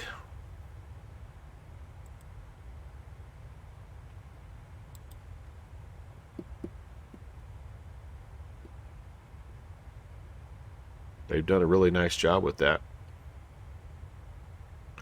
Oh, you want the Boeing Business Jet fuel tank add-on, huh? Vixie just jumps in here when you want the 7.3. Yeah, it's pretty tough to go wrong with this plane for sure, and especially in the Microsoft Flight Sim world. You can go wherever you want. I have not flown nearly as much internationally as I initially had planned. That's kind of been a little bit of a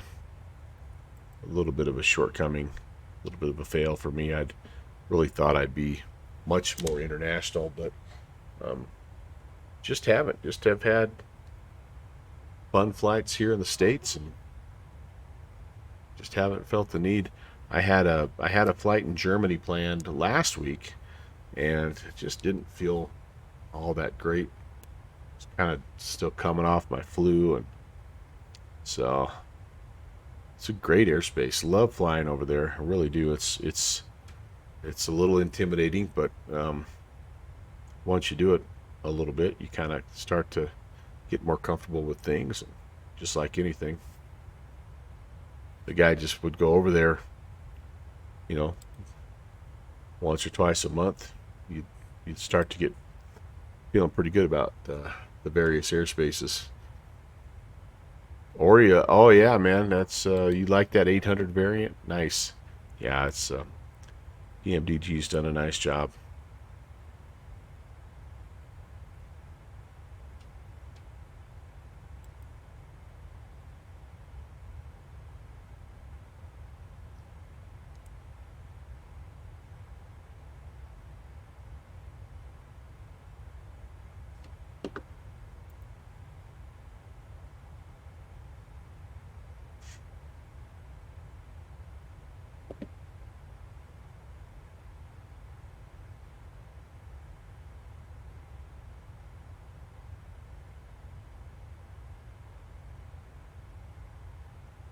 About 900 miles to top of descent here at about 2001 Zulu.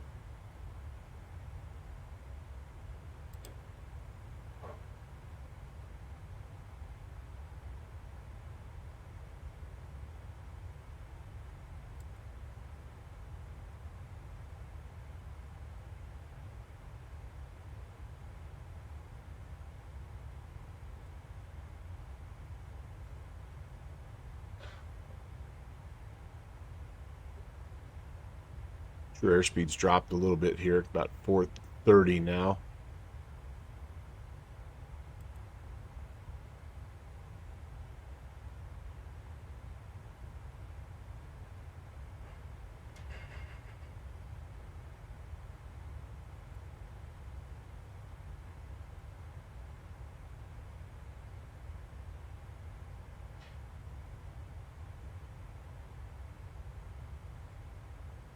Hmm. So much stuff in this FMC. It's such a deep system. It's awesome.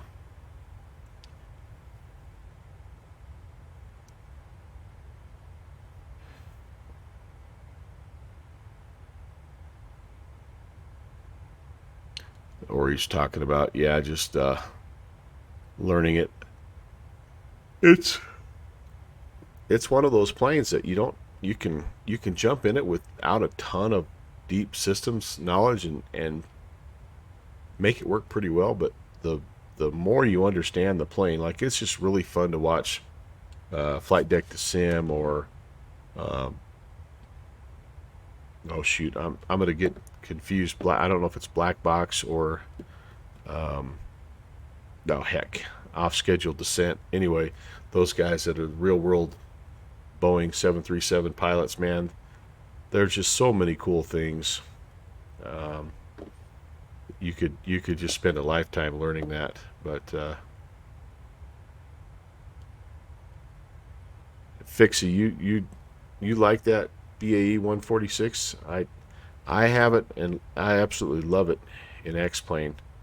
I love it, and I just haven't been able to pull the trigger in MSFS because it just feels like such a redundant purchase. Maybe if they release the Arvo and it's not too terrible, I might jump in there because it is a fun plane. It is a fun plane.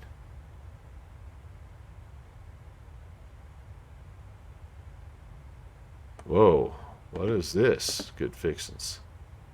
What is this? Whoa, you're going to. Oh, wow. Holy cow, dude. Yes, indeed. Oh man, that'll be fun, man. That'll be a blast.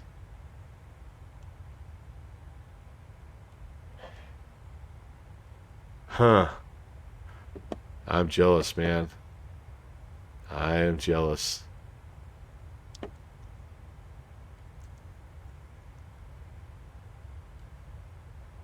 That's cool. That's really cool.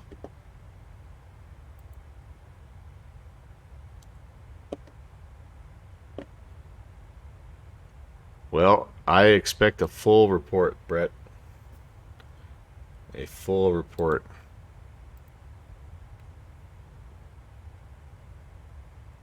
Still not an extra 330 LX. Yeah, Rob Valkyrie, I'm sure is free that day.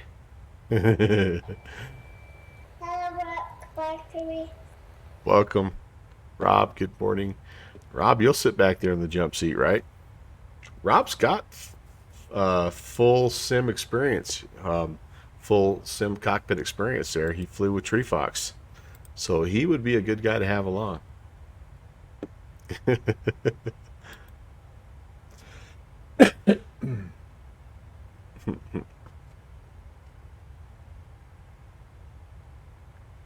I might have to go here on my next break and see what the galley's making for lunch. I might have to do a little lunch, midway lunch here. I have to have a little ham sandwich or something.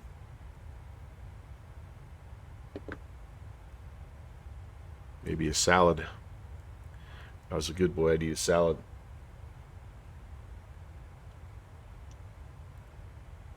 I've been slightly pigging out a little bit, as is sort of a requirement during Christmas break.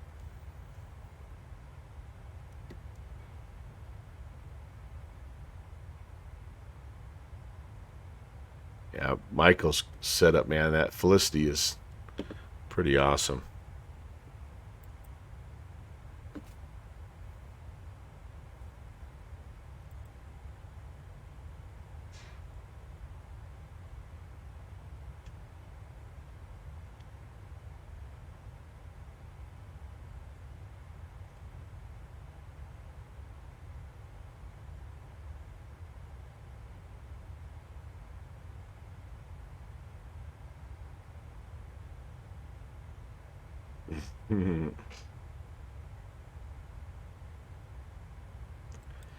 Well, I hope and I know that it will go better than my one and only full motion sim experience, which was down at the down in Denver. They've got a museum, a really nice flight museum. It's Wings Over the Rockies, I think, is what it's called. Yeah, Air and Space Museum. I I I highly recommend going there if you're in Denver. It really is a cool museum. Got great exhibits and um, lots of awesome things to look at and the whole works. But the one thing that I would shy away from is doing the full motion simulator. It's well, it's less than what I had hoped, I guess. It's a stick and rudder kind of simulator, but they will let you choose to fly a fighter jet um, or a Boeing 737. And so I'm like, all right, cool. I want to hop in the 737. Well, it wasn't very expensive. I don't remember what it was, but it wasn't too bad, like $20 or something. So I'm like, oh, this is awesome. Well, $20 gets you like 5 minutes in the sim. And so I wasn't even able to fly. I just wanted to fly one traffic pattern. Like that's all I wanted to do. Just get a feel for landing in a full motion sim, and it did the whole pitch and yaw and roll and all that stuff. That part was kind of cool, but I got on the downwind, was turning base, and it was like, time is up, sir. I'm like, oh man. And so that was a little bit of a bummer. And the graphics were like straight up like FS9 or maybe even earlier. It was hideous. And so I remember getting out of the sim. And it's some poor high school kid that's working there, right? How was your flight, sir? And I remember just blurting out because I'm usually pretty polite, but it just sort of came out and I didn't even think about it. But I'm like, it was really underwhelming. I just walked out there like I just wasted $20, and I had built it up in my mind. I'm like, yeah, full motion sim, baby. And I should have just hopped in the fighter jet and did barrel rolls like everybody else does, not tried to fly up. I don't know. Anyway, I hope your experience is much, much, much better than mine was, and I'm sure it will be. Looks like a whole different deal, but yeah. Anyway, don't go to the full motion sim. Save your money. There's lots of other cool things you can do at that museum.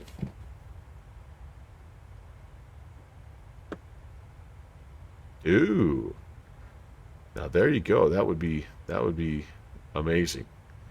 Josh is talking about real flights in the extra 300 or extra 330. Yeah, I don't know if I could do that, man. I like that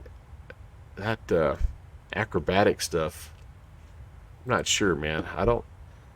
If I go flying for real, I don't want to be worried about blowing chunks. So they have it ready for departure, and you'll get to fly to Columbus. Awesome. Heck yeah, man. Yeah, an old tri-motor or something, that'd be kind of cool. Like some of those places have like steermen that it'd be fun to fly an open cockpit, deal. 30 minutes. It's been a while since you did that much. Yeah, that's a workout there, Josh. 30 minutes of pulling 5, 6, 7 G's. That would be enough to kick my butt for sure.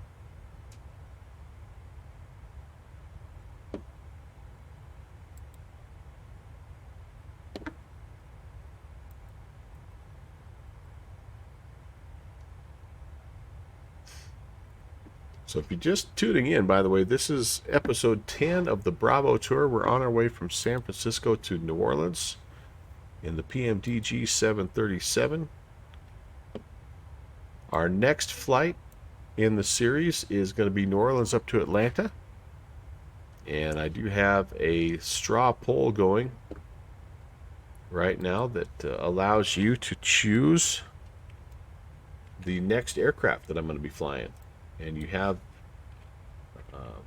the choice of 3 sort of short hop airplanes. The CRJ 700, the Q400, and the BAE 146. Speaking of the BAE 146. But there's the straw poll right now. Early results. We're tied. The CRJ and the BAE 146 tied 2 votes apiece. So anyway, and the Q400 just received a vote. So tight voting, but you guys will select the plane for me, and I'll have it ready to go here when we fly that next sector. Try to do one of these a month. We started back in December of 21, so been a little over a year now, and we visited about a dozen of the 38 Class Bravo airspaces. So we're just about a third of the way through. Been a really fun series. We did spin ahead, by the way, and we have the next several flights actually set up. We've got, we're going to Atlanta next. From Atlanta, then we're heading to San Diego, and then we'll turn around, go San Diego back to DCA, back to Reagan, and then what we just drew, the wheel of numbers, I should say, selected. We have a little bit of a 2-hopper that we're going to be able to do here towards the spring. We'll be going from Reagan to Philly, and then Philly up or back down to MCI, back down to I think I said Orlando originally, but that's Kansas City. So I think we can do that as a 2-hopper, a 2-hopper. But regardless, we've got the next 3 to 4 months worth of flights scheduled. It should be a lot of fun. Our goal is to visit all of the Class Bravo airspaces in the U.S. by the time we're all said and done. And I'm really looking forward to putting it on Sky Vector and seeing the little spider web of how we did.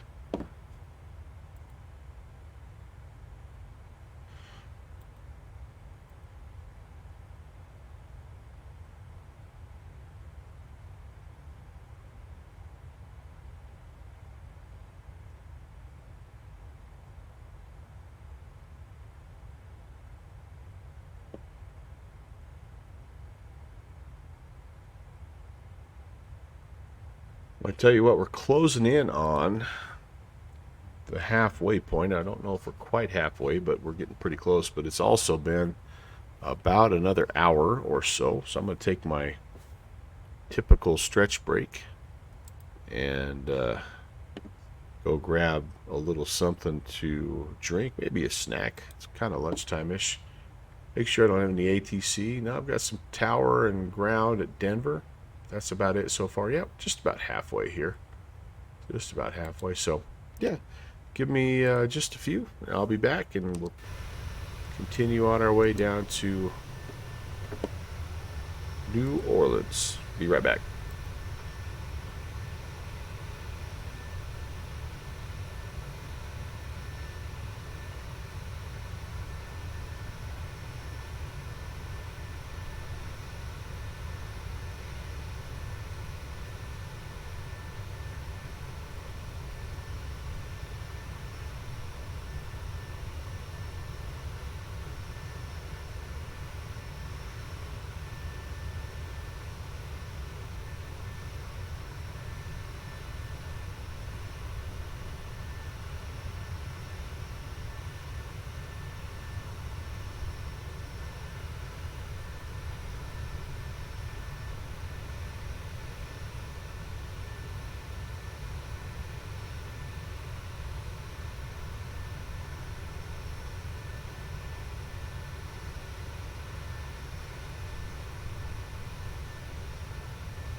Titchy Tracker. I love it, man.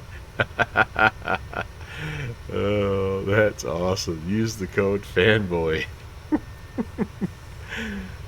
Oh, that is so good. All right, guys, here's what I'm going to do. I have a little bit of lunch here that I've made. I'm going to munch in peace, let you enjoy the scenery. Feel free to use those titles for upcoming books. Thank you very much, man. But I'm going to mute here. I'll chit chat with you guys, but you don't need to hear me crunching on Doritos.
Axe Ward is a legend. Good fixins. Thanks for that share, man. That's awesome.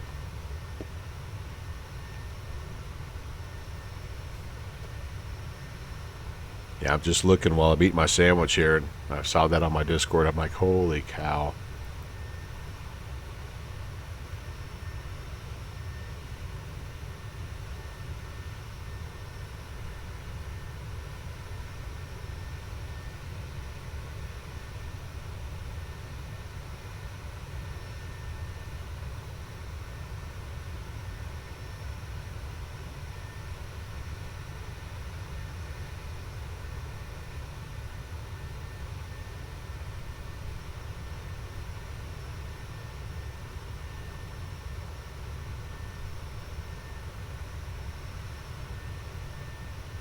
That looks like something Gemma Studio would do, right, Acro Nerd?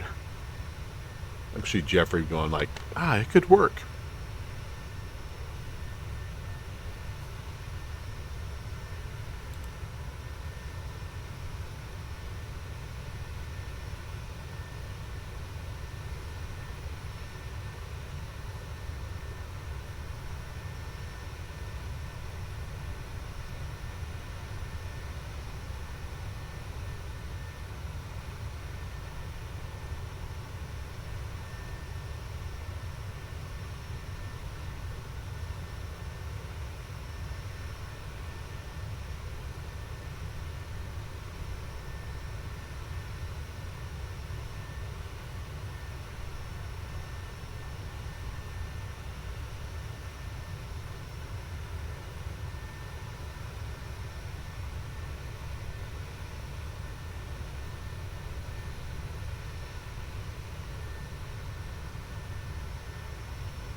Meanwhile, where I live, looks nice, doesn't it?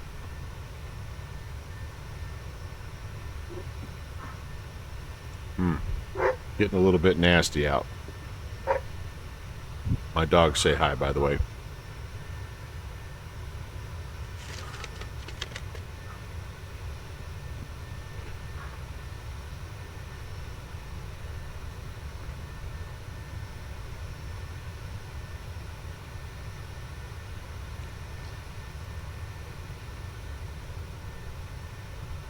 Yep, there we are, boys and girls.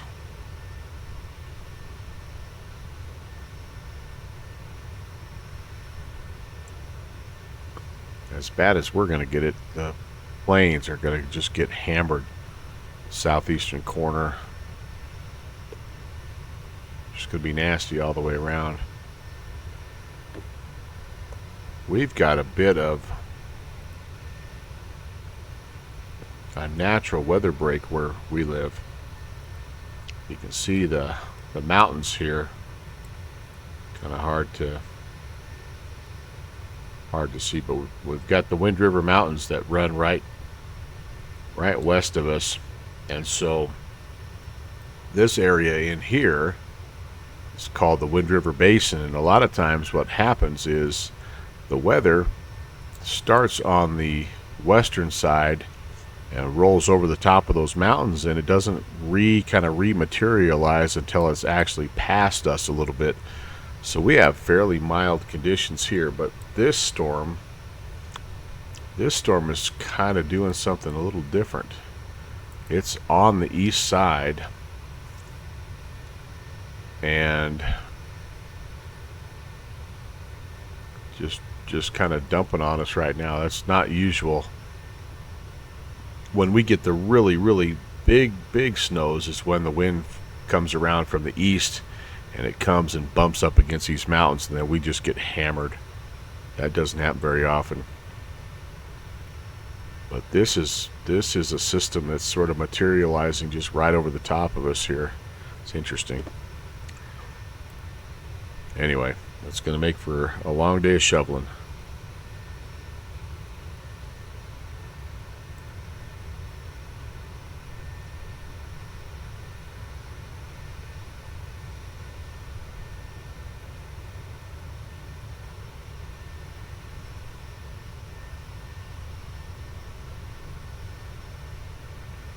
Yeah, Brett, by the time it gets to you, it adds all that moisture from the lakes, right? And so our 6 inches becomes 3 feet for you guys.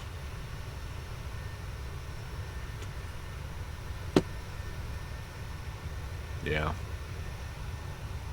Cold weather ops in Denver, yeah, man. Which is why I'm a little surprised here.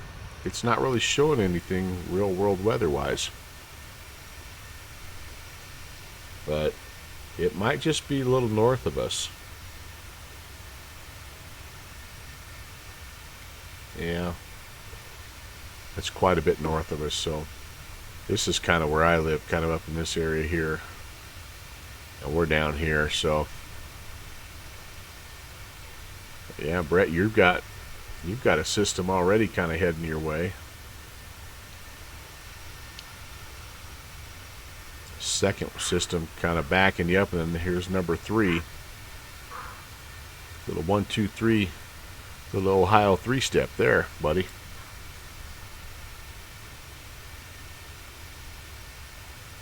Oh, you don't get much of that lake effect stuff. You let Rob Valkyrie have it all. Yeah, that's nice of you. Neighborly.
Yeah, just basically an unselfish guy, Pixie.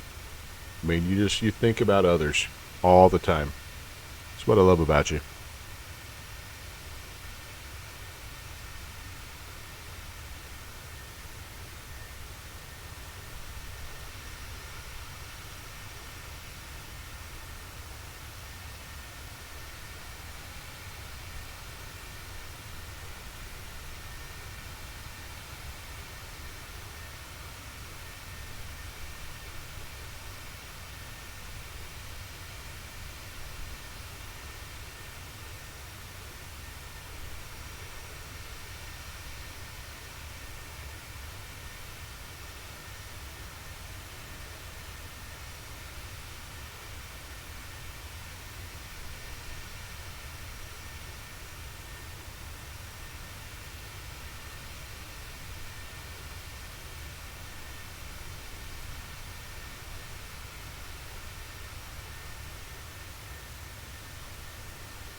Got somebody here trying to race us a little bit, huh? That's cool. Wonder what we see. This guy maybe, or this guy?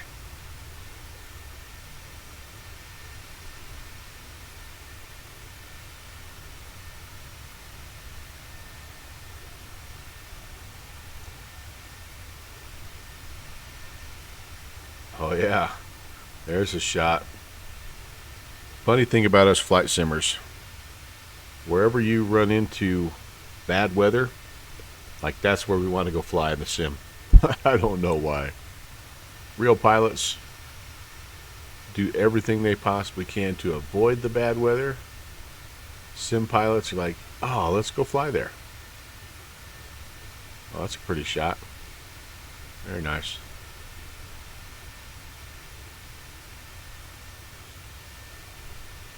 Oh, did I just close Volanta? Dang it. I just want to close that picture. Got another picture over here, I think. Maybe. Ah. 747 Queen of Disguise. Yeah, isn't that something? 747 Queen of the Sky.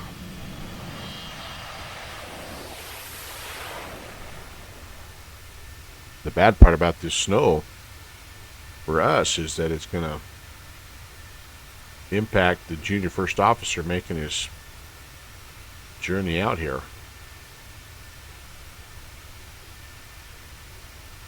Speaking of Columbus Tower,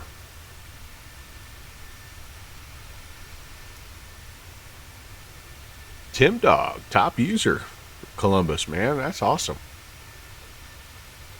Online ATC, who's covering today? Who's covering? Steven? Oh, Stu is over there. That'd be another good place to go fly if you're looking for coverage there. Stephen Welsh does a nice job providing ATC. Oh, very cool. Good for Stu.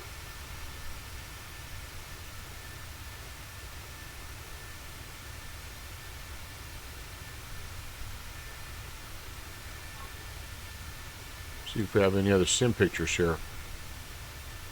I can't upload a sim picture now because I'm just a basic user. Uh-oh.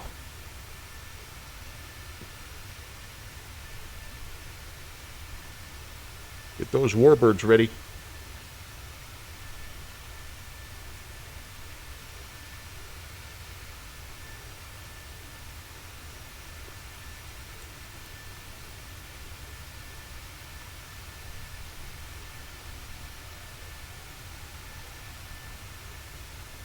Nothing up that way. Well,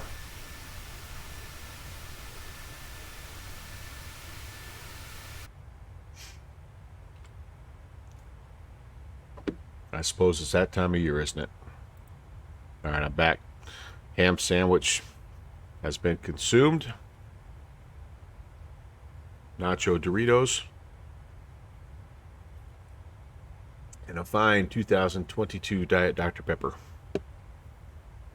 Are there any towns in the U.S. named after car names? Pontiac, Michigan, yeah. I'm sure there's Dodge City in Kansas. All right, does that count?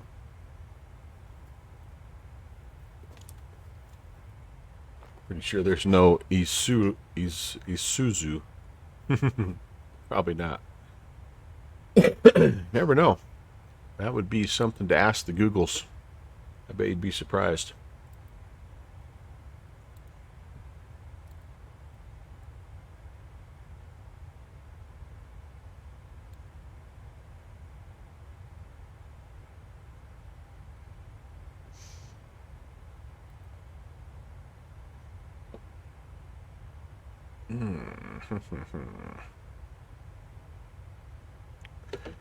All right, you guys. Well, things are progressing nicely here. I would say it's been a nice, relaxing flight. Appreciate you guys hanging out, telling me about your day, watching me eat ham sandwich. Exciting times here.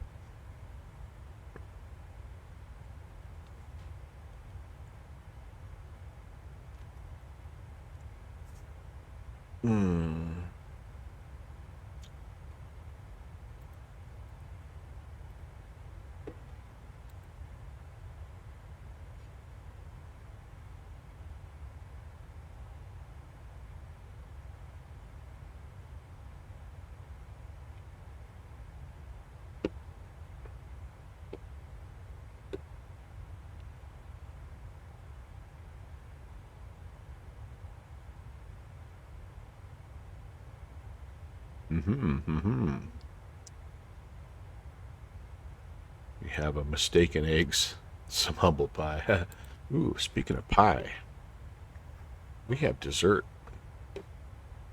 Yeah, my mom is upstairs currently baking, and the house just smells amazing.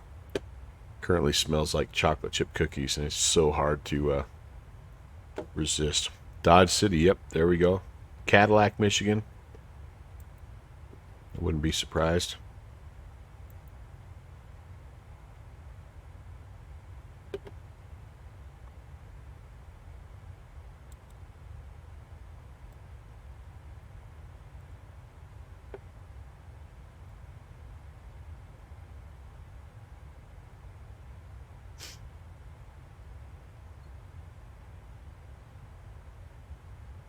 We're actually, we're kind of going, no, I guess we're a little farther north for Dodge City, Kansas.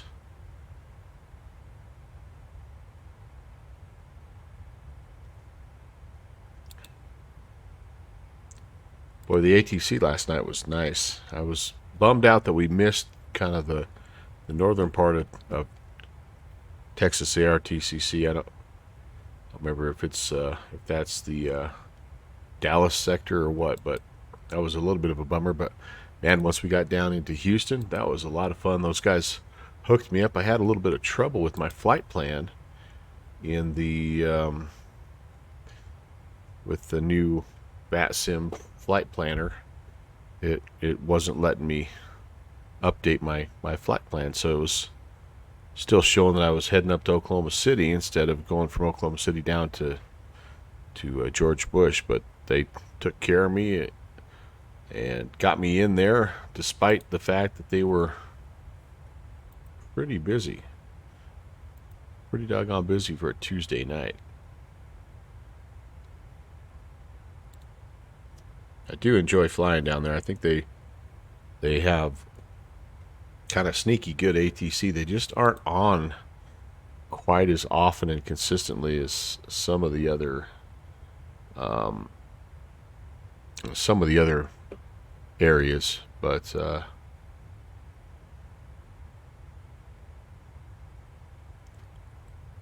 definitely a fun place to fly,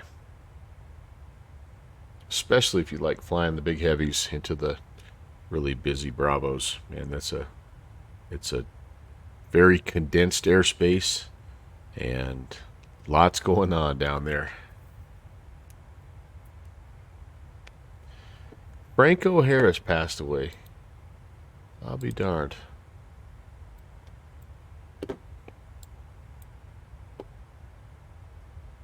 I'll be darned.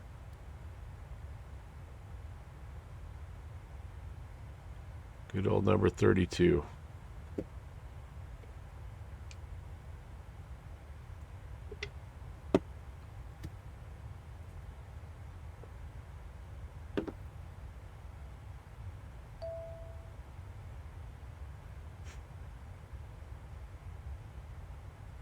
Kind of was the era, that mid to late 70s, where I started paying attention to pro football. And I liked the Steelers, man. Terry Bradshaw and Lynn Swann and Franco Harris, Mean Joe Green. That was a great team. John Stallworth.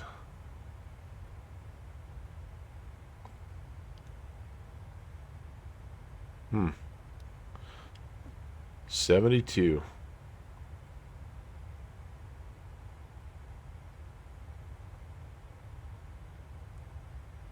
I'll be darned.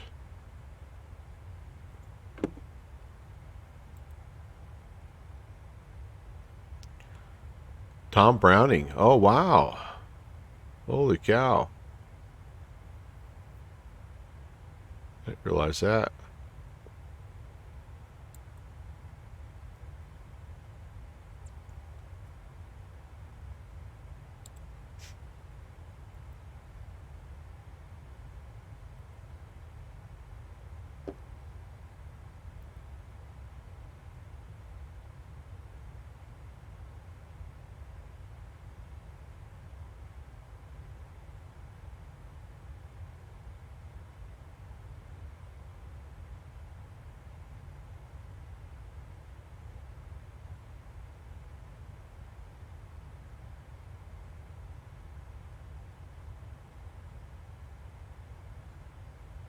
That was a good sandwich. Sometimes just a simple ham and cheese hits the spot.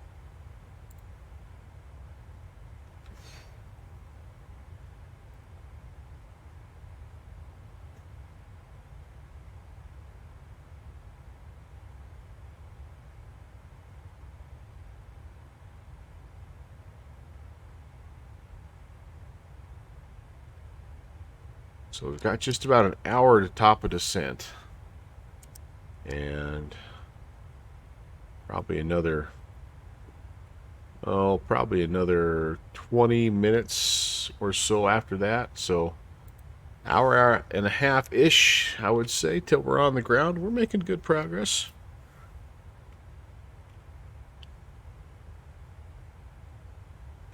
Fuel status currently.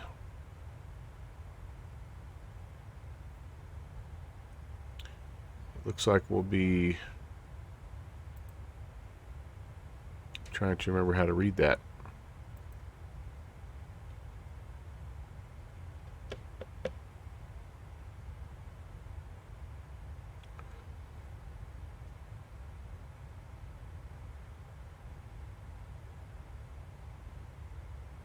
We'll be down to 7.3 tons. Currently have 13.4. We'll have 12.3-ish at top of drop. Just a 66 knot tailwind now. Our true airspeed, though, been about consistent, low to mid 400s. That's pretty good for this plane.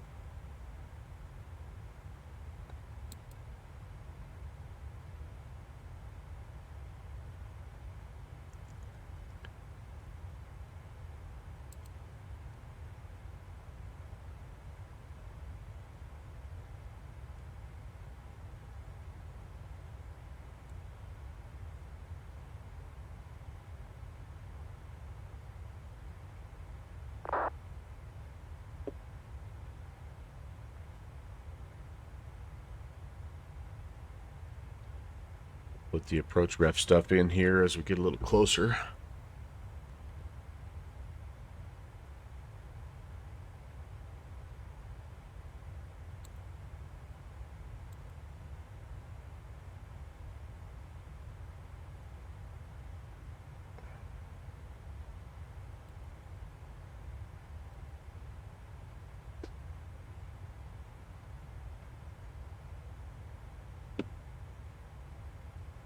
That'll give me a time for one more little stretch break, though. That'll be good.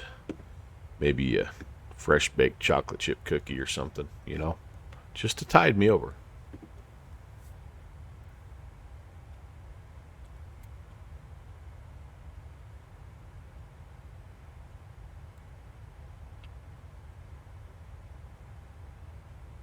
Tom Browning, he played for the Reds, right? Yeah, there it is. Yep. He was a beast.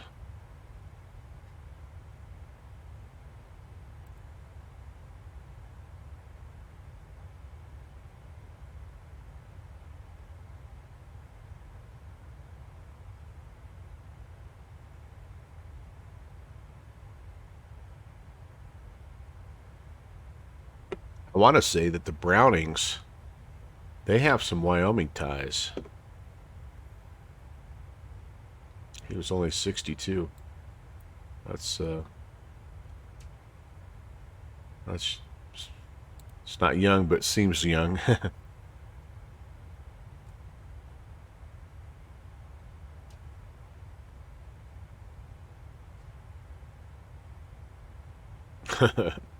Set with the Cubs fan and the rooftop across the street. That's awesome.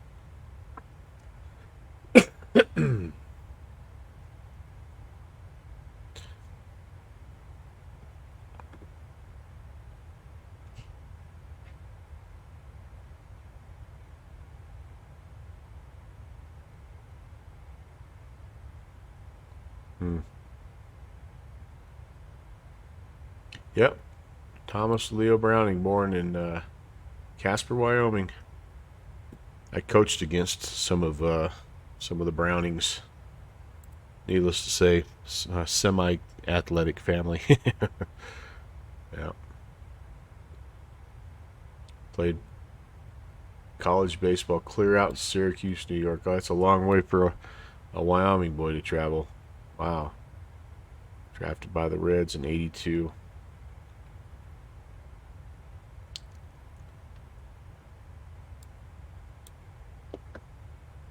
Pretty cool.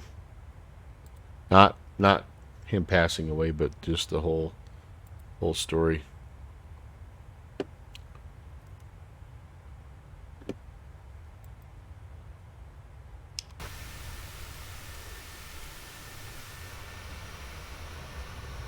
There's some clouds. Hello. Yeah.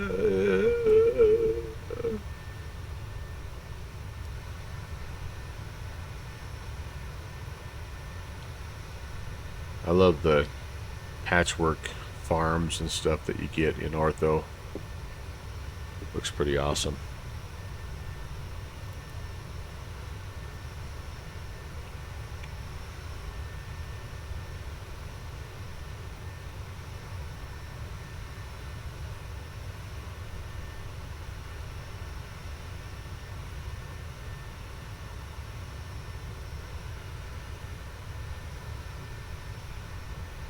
Still expecting runway 11 into New Orleans.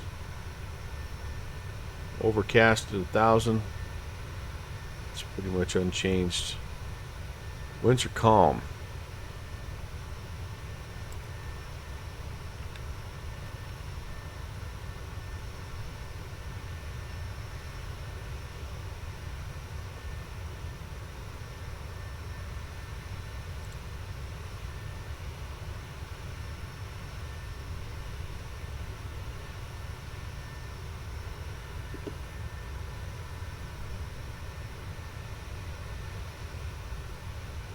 Here's the other website I forgot about.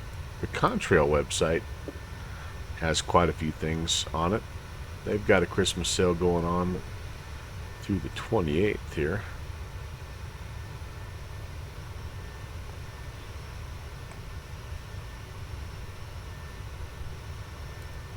How do you find the sale?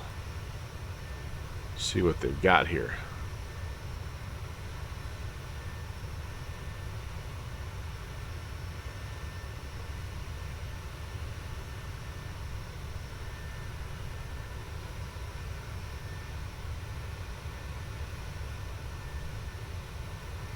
I guess I don't know. I'm not sure what's on sale.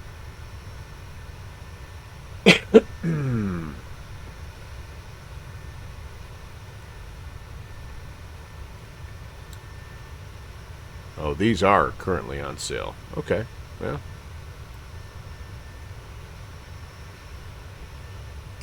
Lots of scenery, obviously, on the Contrail side. I don't know if they have much else, but looked like there were some sound packs available.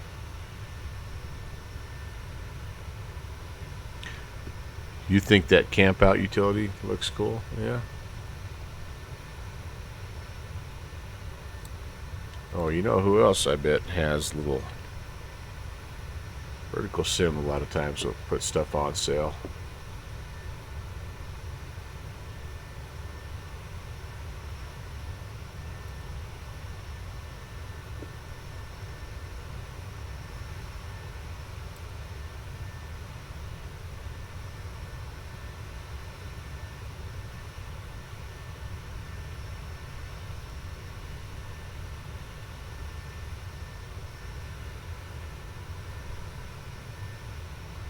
GA bundle.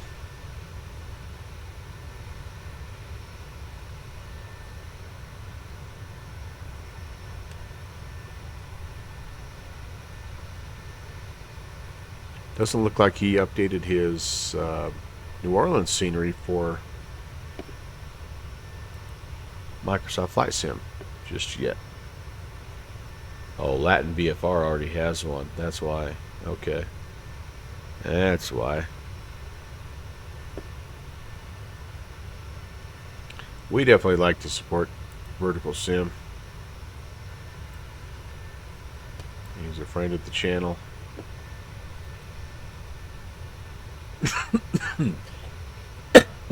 Sneak attack. I guess they do have some aircraft here. What do they have? What do they have? Oh yeah, that's right. They are offering that steam gauge overhaul for the King Air. Hey, by the way, the other thing that came across my email yesterday is the Milviz PC6 Porter update has finally come out, and that now includes an amphibious version. Oh, there's on the Just Flight stream also, or the Just Flight store. Cool. Yep, sure enough, they kind of share each other's work, don't they? But anyway, I I'm gonna I'm gonna try to hop in that amphib porter and buzz around a little bit here in the next few days. All right, what's on sale here?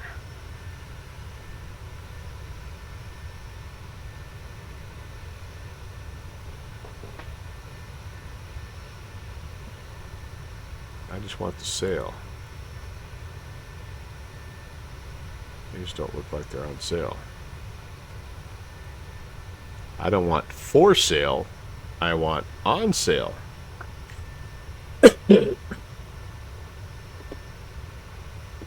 Oh, you're looking for the AccuSeasons Digidriver, huh? Okay, cool. All right, let's oh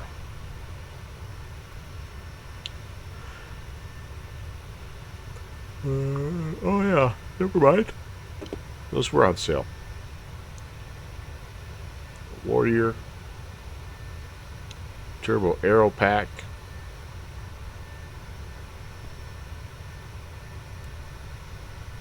Oh, 2 for X-Plane 12 even. Traffic Global. X-Plane 11. Oh, the old 152. 25 bucks. That's not a bad buy for X-Plane 11.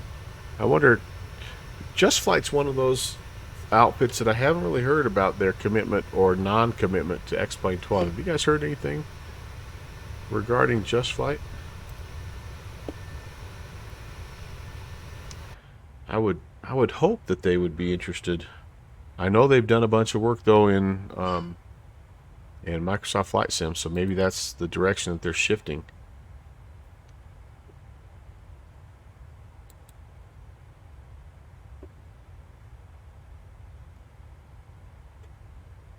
I had heard that, Josh, and that's fantastic news.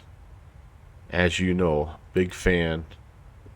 And they already actually have, which one is it? The Stationair that's already X-Plane 12 compatible? That's the one. Fixie got that one, I think, and flew it uh, on the anniversary 2 months ago on the anniversary Bush League fly-in. I I watched him fly that sucker, and the sound alone. Oh, Just Flight. Just Flight is very good, very good.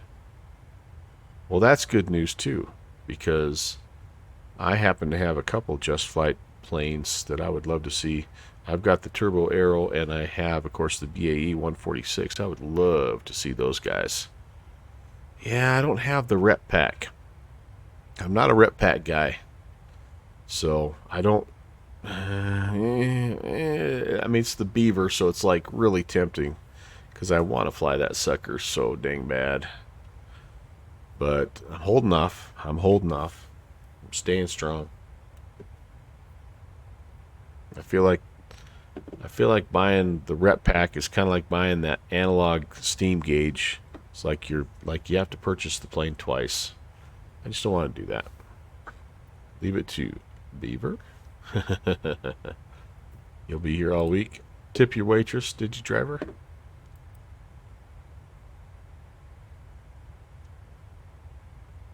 Okay.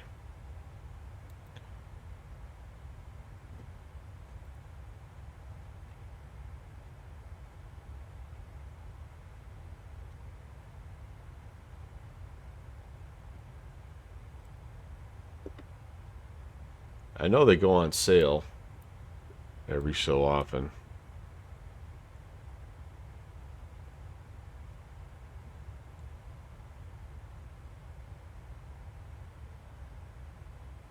And I've heard that it does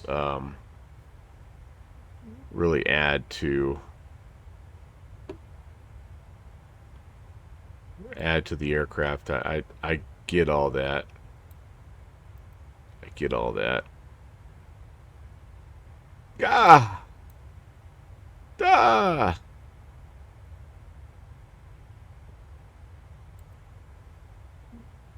Nah. Nah. I mean, the plane itself is already $40. And that's worth every penny, by the way. Does go on sale, yeah. Yeah. $35. The Station Air is more expensive than the Beaver. How is that possible?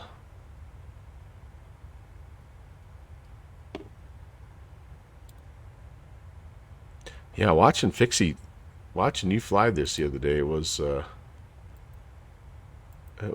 surprisingly interesting. I'm like, what? Huh?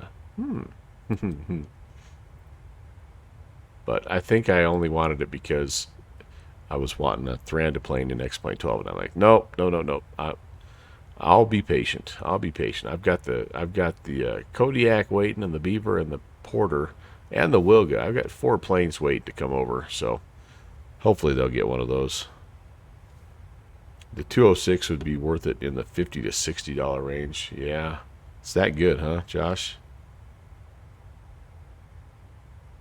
Turns it into a gem.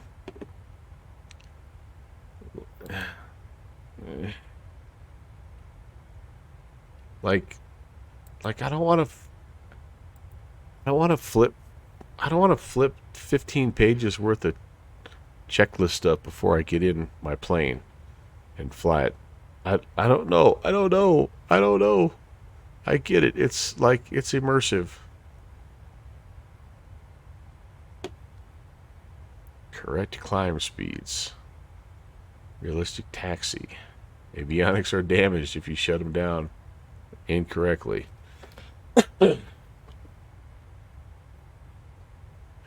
Complex damage systems triggered by the pilot actions. Yeah, we don't want that. Because I'm going to damage something. Meant to teach you how to correctly manage the airplane. Who wants that?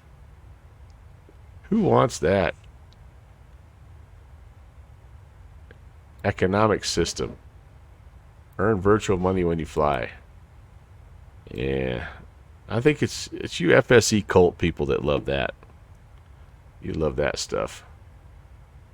Interactive walk around. Yeah, I've done that a little bit. It's like, yeah.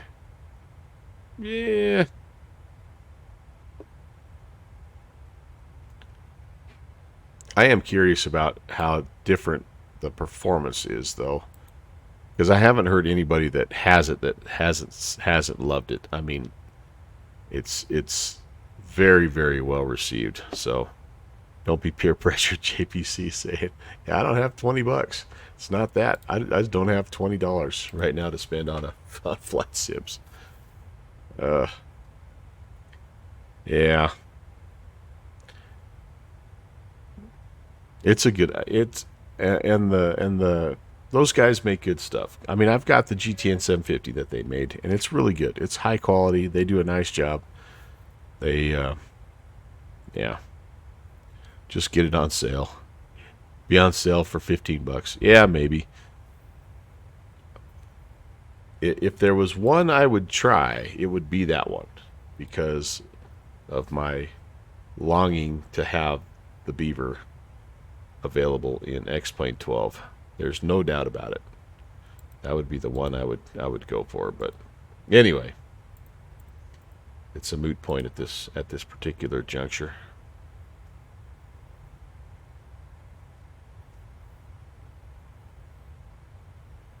No sale on the TDS GTN 750.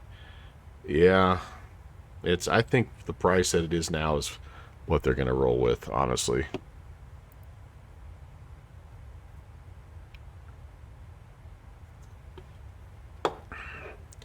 I would say being used to the GTN 750 in X-Plane, that TDS one is pretty comparable. I think it probably has, in some ways, even a little bit more functionality, but the thing about it that I've found in my sim is it robs some frames. So it's like it's a little bit of a trade-off, but it is fun to have in the couple of airplanes that I have it in. I've got it in the Chancellor. It works in the Piper Warrior of all planes, and it works in a couple of the helicopters. So it's getting to the point now where it's probably worth the money because there's enough aircraft that it comes with natively. When I first bought it, I probably was a little early on buying it, but I was really excited to have it in Fussy Pants. So, and I knew it would. Well, I was frustrated at PMS, so I'm like, well, screw you, PMS. I'm gonna go spend money on one. That'll teach you. So, and then as it turns out, PMS is like a requirement for a couple of the helicopters, which I was like, doggone it. I don't want an extra plug-in if I can help it in this sim. after having so many issues with the pushback helper, like I'm just ultra paranoid about putting additional plugins into Microsoft Flight Sim.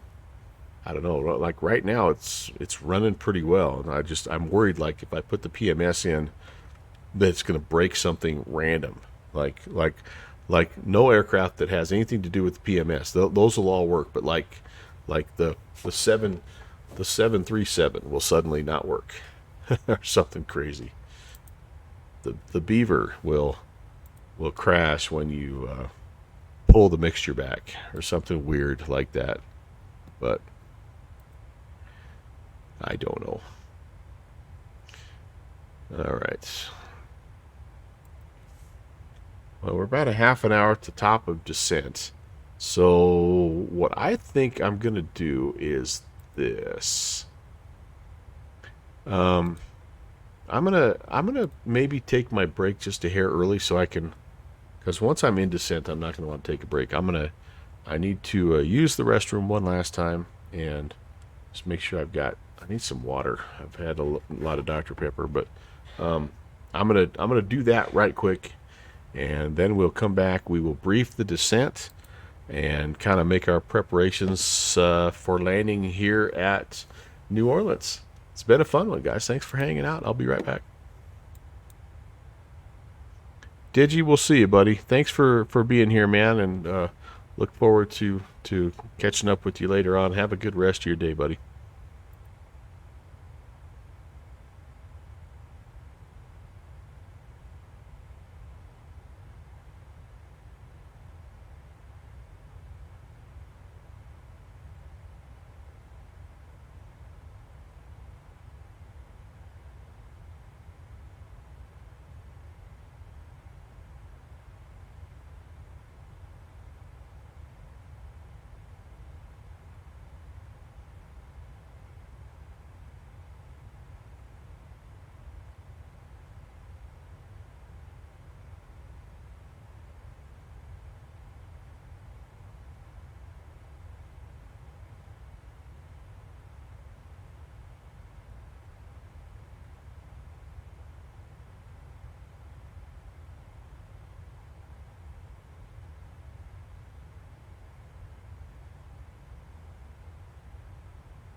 Alright, gonna come down here now and plug some things in for the descent forecast. Get this ready to go according to Sim Brief. Let's see what we're looking at here.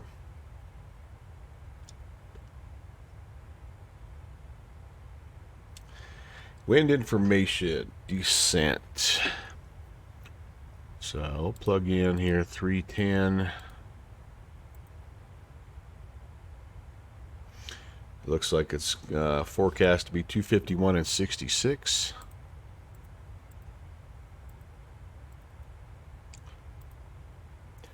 Then we'll put in about 200 by level 200. Winds are 250 at 41.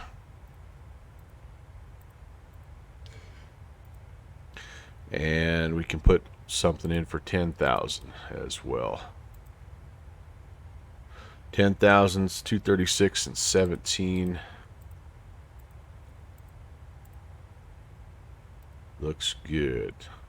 Execute that. And all right, that looks fine.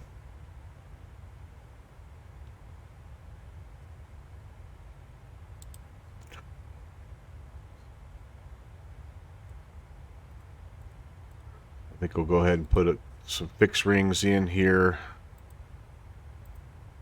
at 10, 7, and 4 around New Orleans. Again, 10 is kind of when I like to start configuring for landing. I like to be fully configured by 4. All right, that looks good. That looks good. And then winds right now in New Orleans are still calm, so we're going to go flaps a 30 approach here, and so that'll put a ref speed of 133 in the box.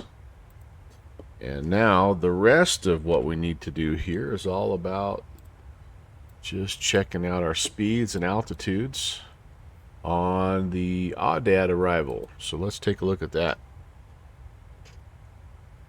Coming in from LSU, the Fighting Tigers VOR, we need to be below 230. Expect to cross below 230. We're out here on a 135 down to Aoudad. And turbojets landing at Louis Armstrong. We need to be at 11,250. And then landing at runway 11, intercept the localizer. Okay, that sounds good. So not a whole lot. 230 and 11 with 250 as far as that goes. Let's go ahead and we'll check on those and make sure that looks good. So there's LSU, and we're definitely below. We're at 194, and then we need to be at 11 for Aoudad. So I got to get that set here. Plug that in right at 11. Oops. 11. Bing, bing, bing. A slight adjustment, not too bad. That'll affect the rest of this here. There we go. LSU still below 230. Yep, and you could actually put that in. I could put in B230 and put that in there, but I think I'll just leave it right there. I think it kind of does the calculations for me. And then we were looking at the ILS runway 11. So let's go take a look at the charts here. Approach ILS runway 11. And all right, then we need to be down, looks like 4,000 at Turtle, 2,000 at Mudbug, and then on down we grab the glide slope there. We've got a frequency of 1099. Approach course is 106. It is an elevation of 4.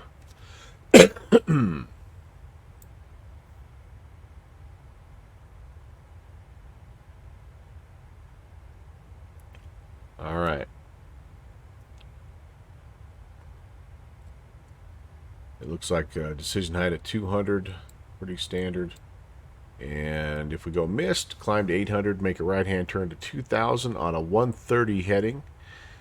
And we'll be tracking the inbound LEV radial 354 out to the safes intersection, which is 38.5 out and hold. So that's kind of right there. Okay. Sounds good. Sounds good. Let's get all that in. And then I think we'll be ready. We'll be ready. Turtle. 4,000. Yep. Mudbug. 2,000. That looks good. Oh, I need to also make sure that I'm at 250 at Audad. So let's make sure we're at 250, get our speed right. Okay. Turtle. Mudbug. Yep, then we're down, then we're out. Out to safes at 2,000. That's the hold. Okay, perfect, perfect, perfect. That looks just right. Now the last thing to do is to enter our frequencies down here. We need 1099. There's that frequency, the active frequency. Still no ATC, by the way, in the area. So, and then I don't know if it'll show my course change or not. I can put the course in up here, 106.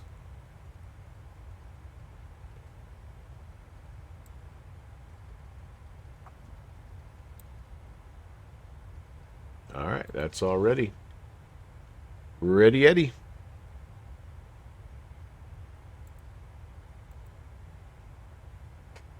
Nothing to do now but eat a couple more cookies. Mm.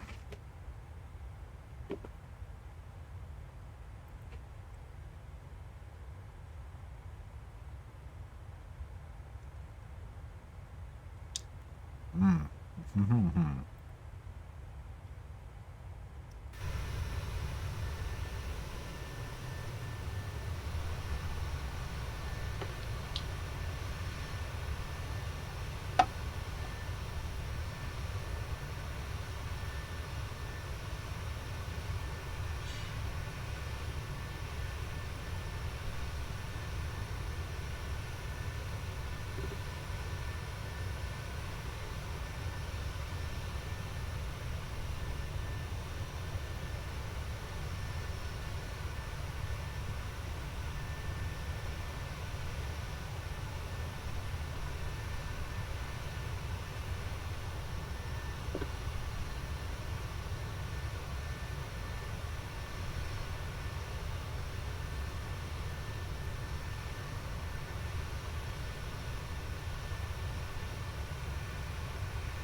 Might as well get that set. We've got a little ways yet, still about 20 minutes. But we might see our top of descent bubble, not at 80. There it is. All right. A little over 160 miles.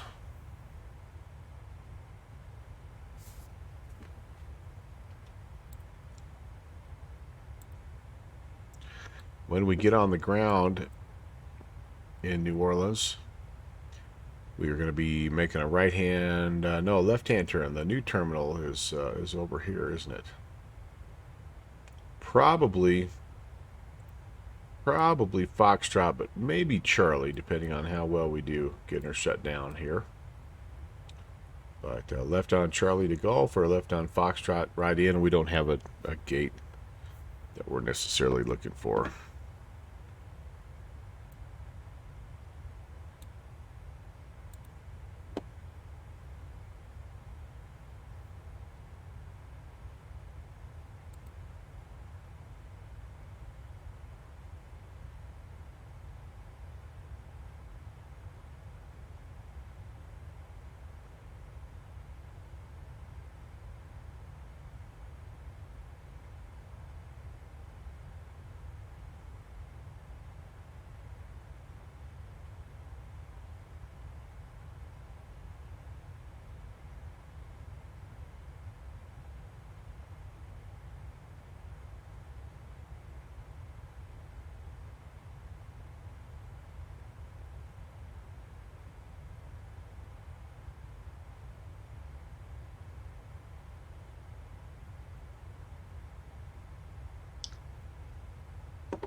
It is a flat blizzard right now.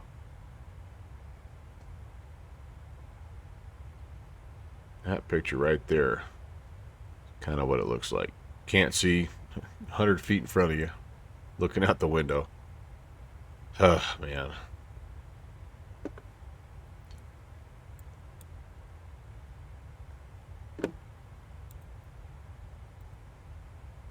Wonder how much we're supposed to get snow-wise here.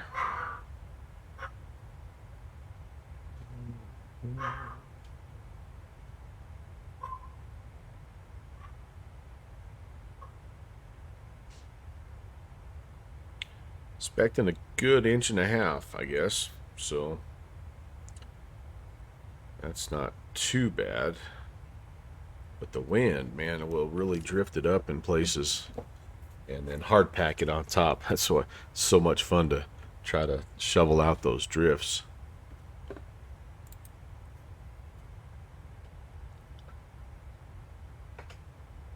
It looks like it's fairly light, not wet heavy snow at least, so that'll make it a little bit easier to shovel / plow. I don't have a plow. I wish I had a plow some days.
get to that point where you've checked and double checked, and you just still feel like there's something that you're missing.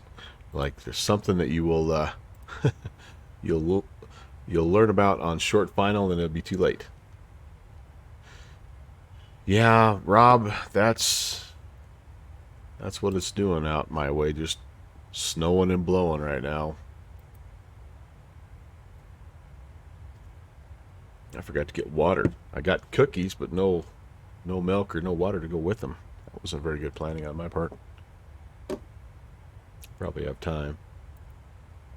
Still no ATC. Maybe I'll go get a glass of something here to wash these cookies down. Alright, hate to keep doing this to you, but I'm going to go do that. I'll be right back.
Sim Caesar has all the best emotes. That guy. Cookie and milk emote. He's streaming right now. Doing some bonus general aviation stuff. Oh, speaking of.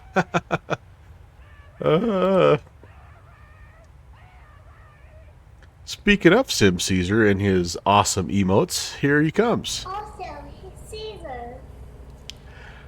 Hello, Raiders. Welcome. Katie, hello. Pezzy15. Sylvie the best. Peter Mooney. James747 James. Welcome, you guys. Great to see you. Thank you so much for the raid. Hopefully you had a fantastic little morning GA stream. Aren't they the best, Sim Caesar? Aren't these morning streams just so nice and relaxing and awesome? Awesome.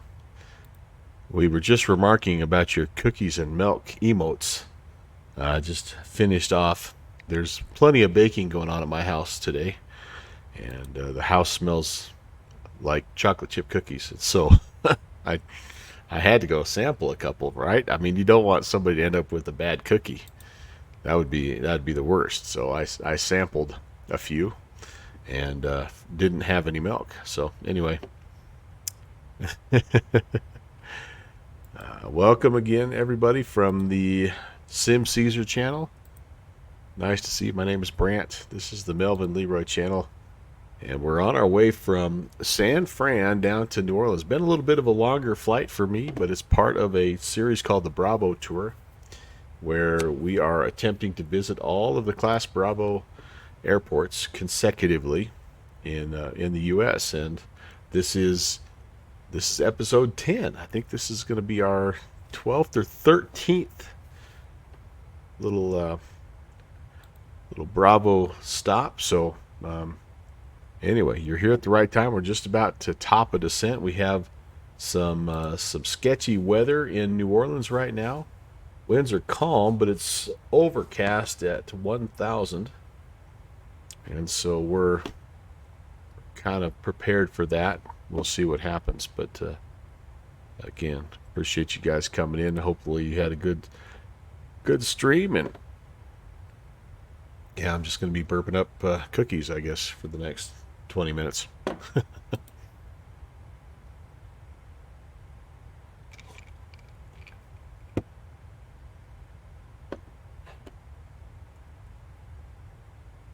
Yeah, we're just about there. Just about there. Heading on down toward the Fighting Tiger BOR. And we're expecting runway 11. We're going to shoot the ILS runway 11.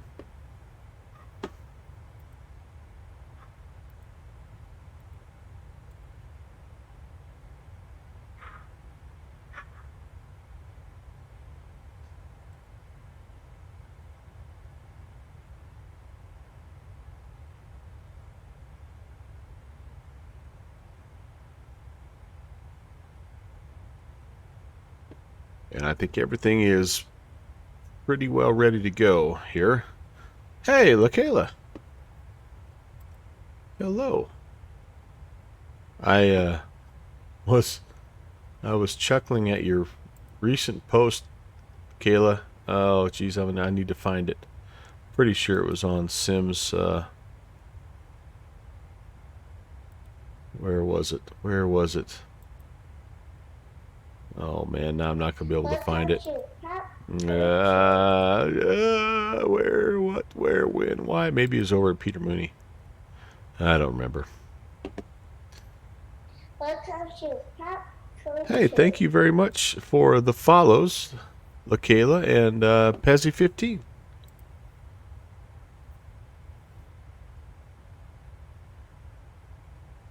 Oh, Twitch is removing your follows from people. Huh, weird. Weird. JPC, you forgot you bought the Kodiak? Oh man, that's a decent plane. I've enjoyed that one. It's got a little bit of a cranky start sequence, but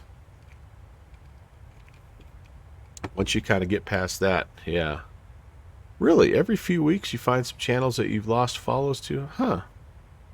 That's weird. I wonder, yeah, I wonder why that happens. Yeah, that's very strange.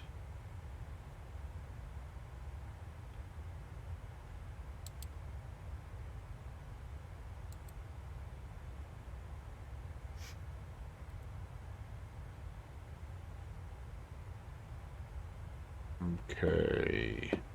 Multitasking is not my strong point here lately. I do see the cloud cover starting to work its way in. And yeah, it could be interesting on our way down here. We'll probably have some icing to deal with, and could just be one of those days.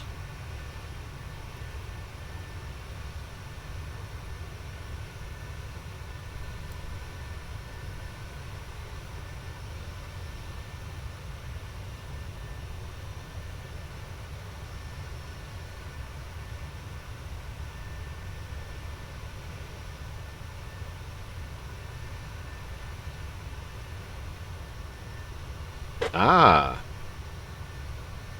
I wonder if I should be looking around at some of mine as well then. But Kayla, I guess I didn't know that kind of thing happened, but it does seem like sometimes my my followers little feed list is a little short.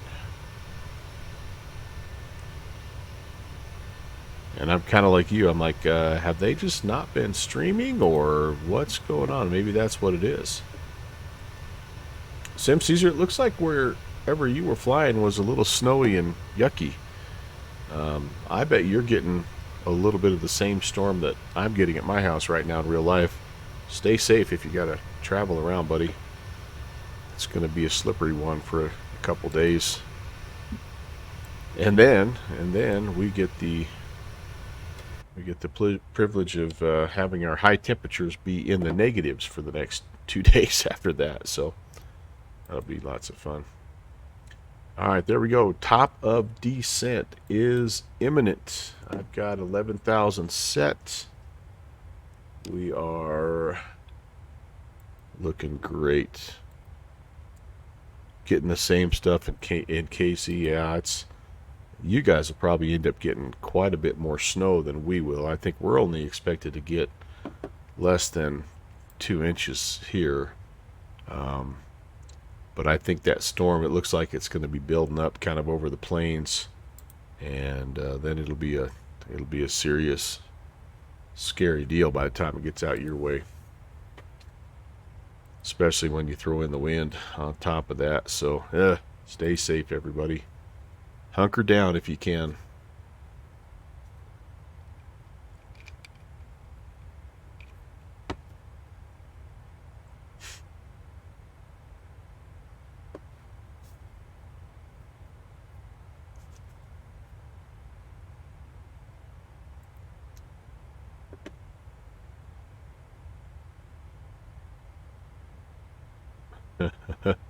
Oh man.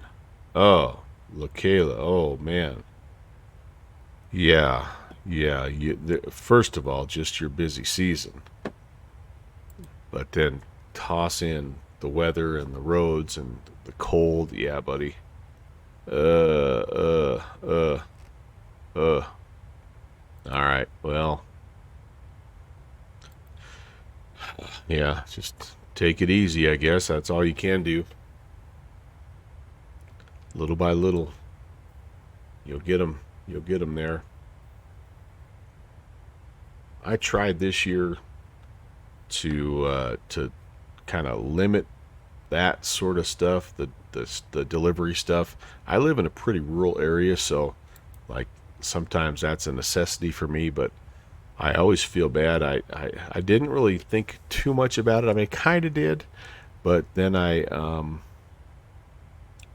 moved into my current neighborhood, and I moved right across the street from a UPS guy, and I just kind of got a whole newfound level of understanding and respect for what that guy does. And I'm like, like it. If I don't have to do the last minute delivery thing on Christmas, I'm gonna try not to, just because that's one less package he has to deliver. And when he's getting home at 9, 10 o'clock at night, on Christmas Eve, and I'm like, if I can help him out even in just a little way, yeah.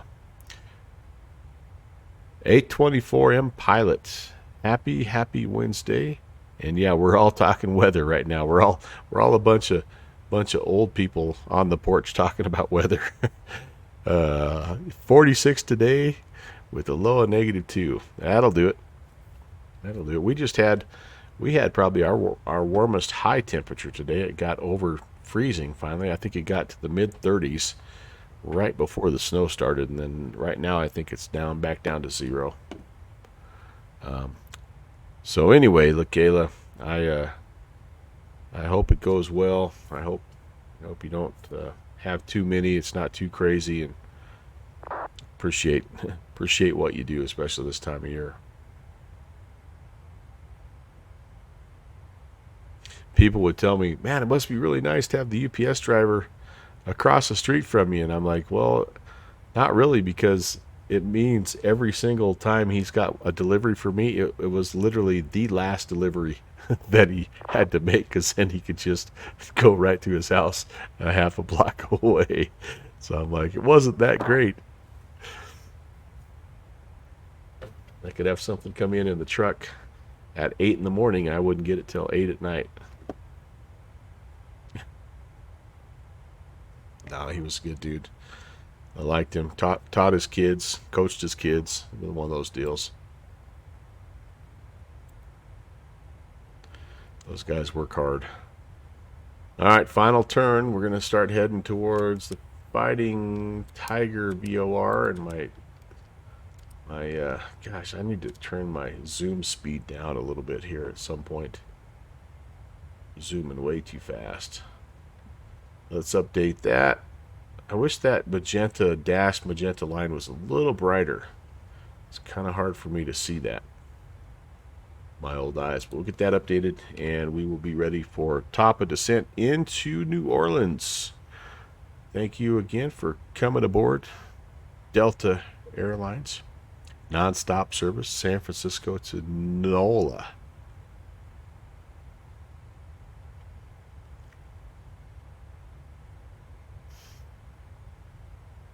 November 824, M Pilot. By the way, thanks for the first time chat. Nice to meet you. My name is Brant. Welcome to the Melvin Leroy channel.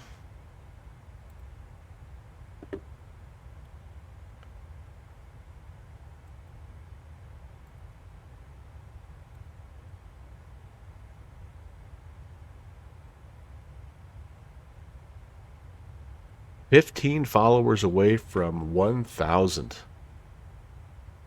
That just has a weird, unbelievable sound to it. Thank you so much, you guys. We've made a few more new friends here today, and appreciate you guys clicking that little heart there. It means a lot. All right, we're on our way in. Engines are spooling down, and we're heading down here. Still no ATC. We had ATC. It was kind of funny when we departed San Francisco 3 hours ago. We had ATC down here, and I'm like, maybe, but no, they've had to go their separate ways, and so here we are, and that's okay. We've been on Unicom all day, and just been a nice, quiet, relaxing flight. I've enjoyed it. 3.5 hours with me is probably a little long, but you guys coming in with the raid kind of timed it just right. About a half an hour of me is just right. I'm finding. Maybe that's a little too long.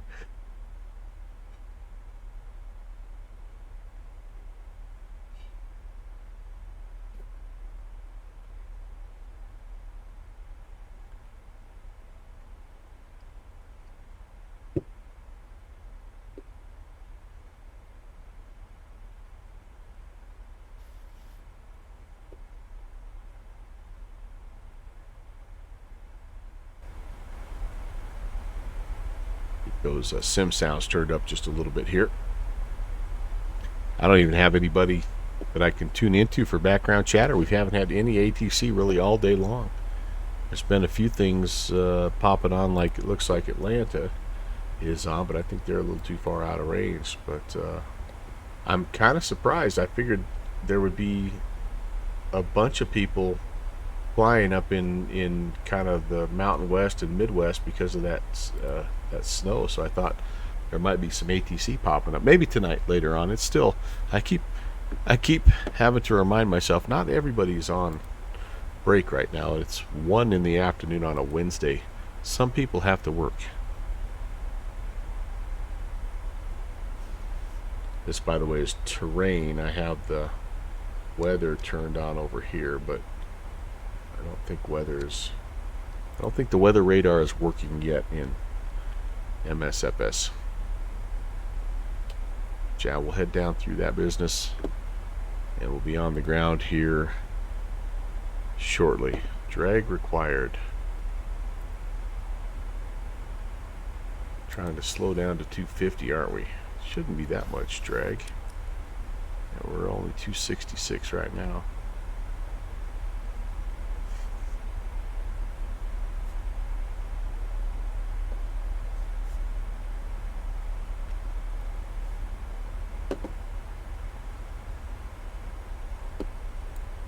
Altimeter in New Orleans, 3017. Let's get that preset here.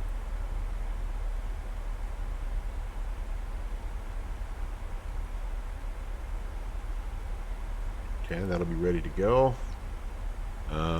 We need to set the arrow at 200. That's set and ready. Missed approach is climb, right-hand climbing turn to 2000.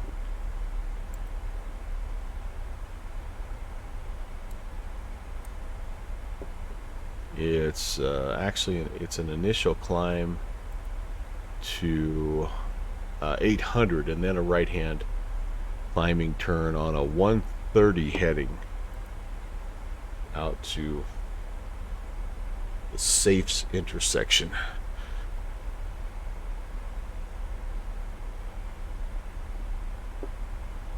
Okay, they'll be ready.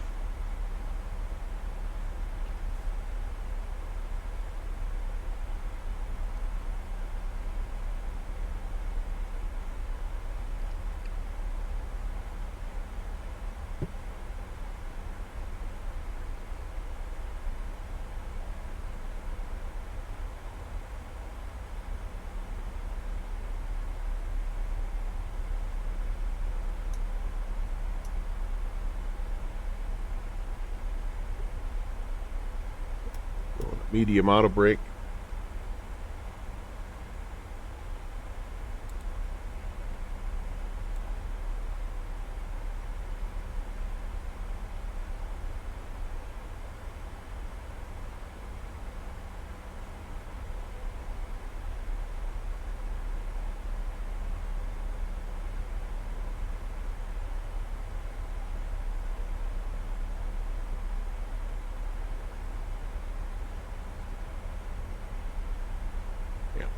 We're in that icing range here, so let's go ahead and we can be a little bit proactive here. Engine and wing anti-icing coming on.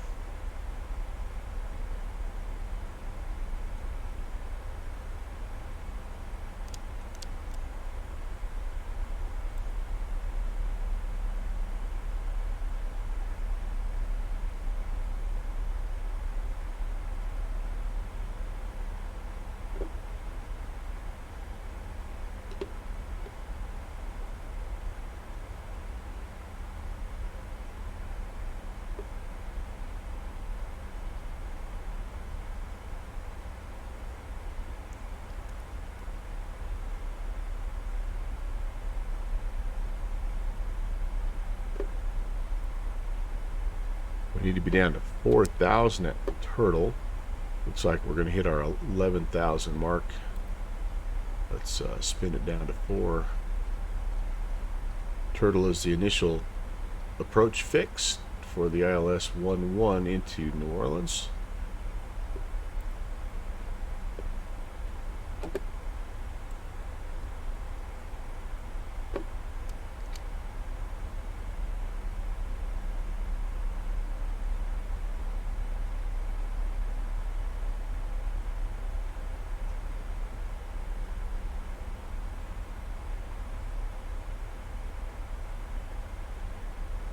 Last time we tried to fly an ILS into some low ceilings, it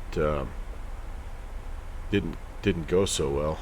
We actually made our first approach, and we planned on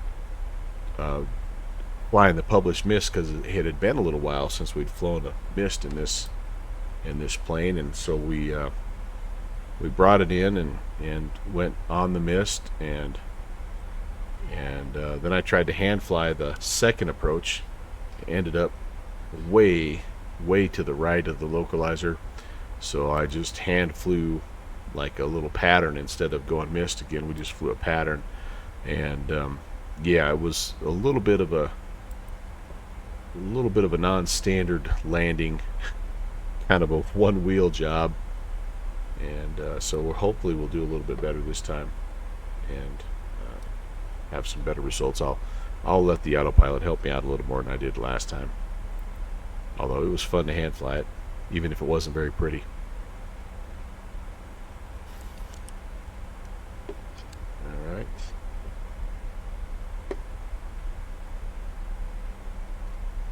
Heading bug updated somewhere right there or so.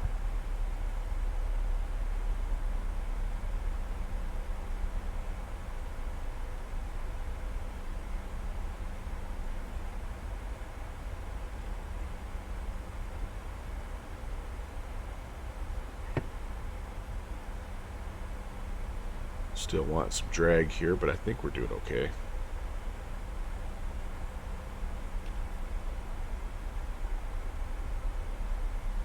$255, then down to 250 here.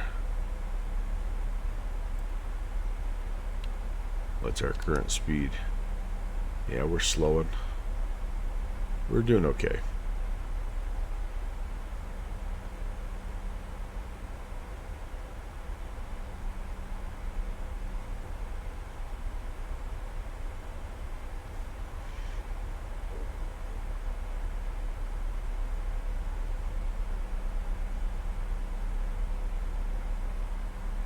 Alright, almost through 18,000. We're maybe a hair early, but we'll go ahead and set local altimeter 3017. Again, winds are calm.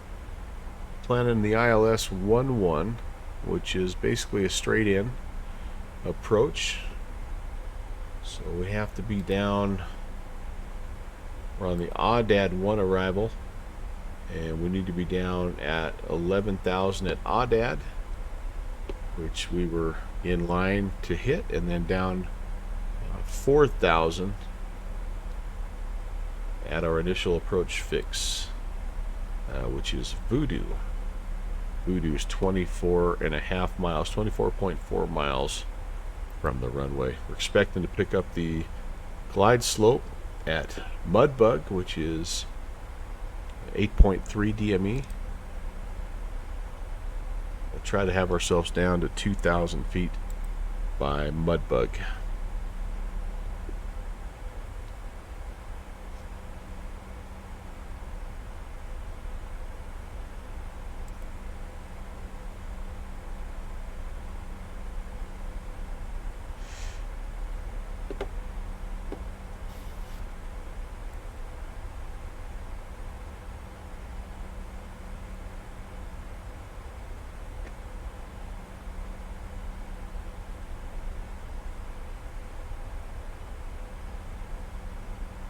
Little quick.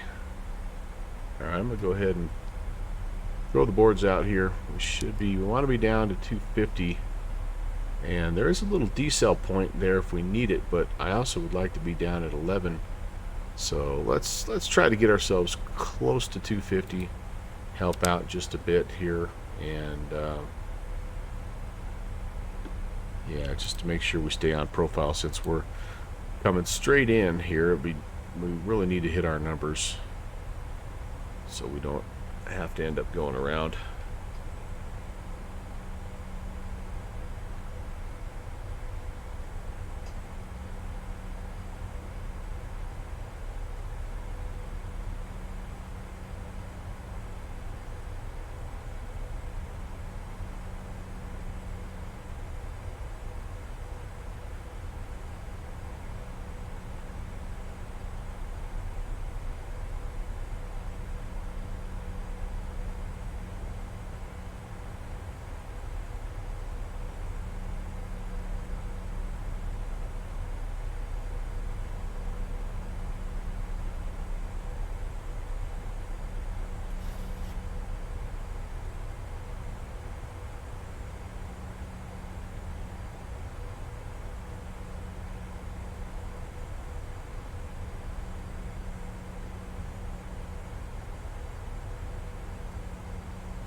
We're probably pretty good speed-wise.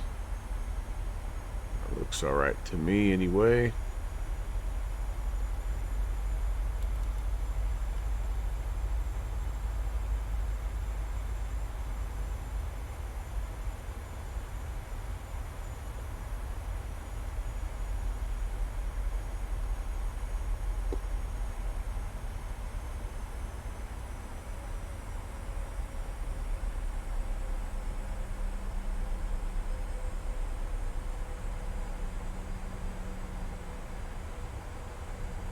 Making our turn here.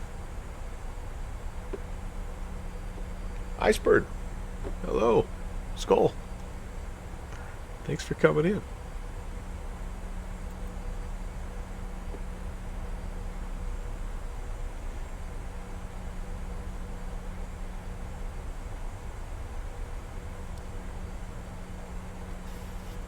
All right, down we go through 10.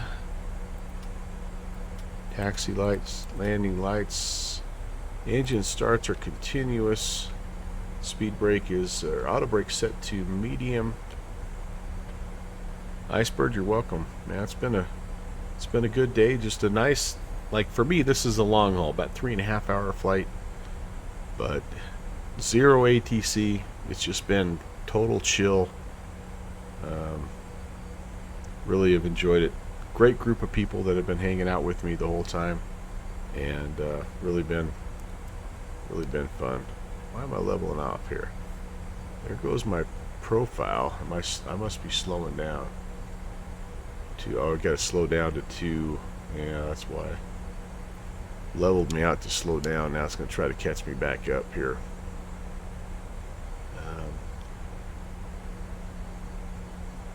Oh. Icing's on. I'm above 10 degrees. Okay, well, yeah. Where's my, plus 15. Okay, well, hey. If I don't have to have anti-icing, I'm not going to complain. Turn that back off for now.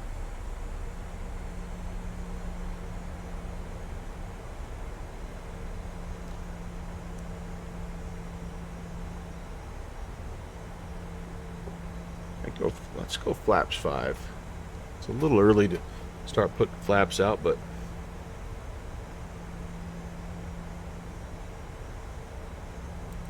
JPC sharing the Discord link to the Virtual USA Flying Club. We'd love to have you guys come along and join that group. It's a general aviation themed VAT sim group. Really a fun group. Over 600 members now, and we host 4 or 5 events every month that are GA focused. In fact, I'm hosting one tomorrow morning. If you guys would like to fly and get yourself a $100 pancake, we'll be out in the Pacific Northwest.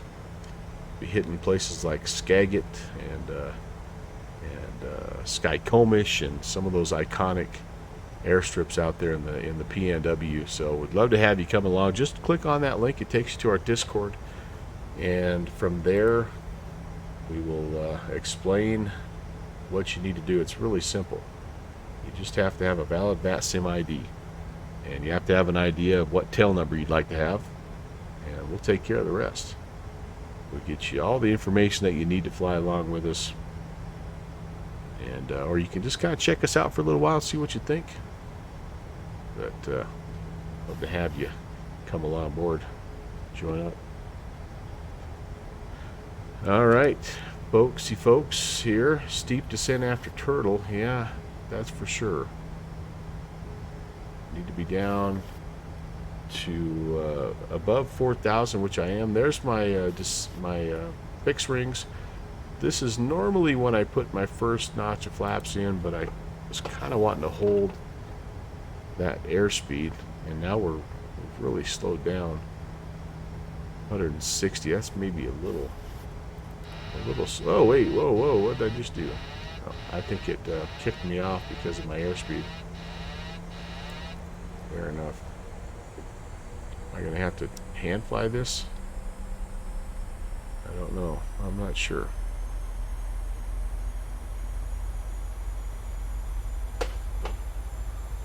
It looks like I'm on the localizer, so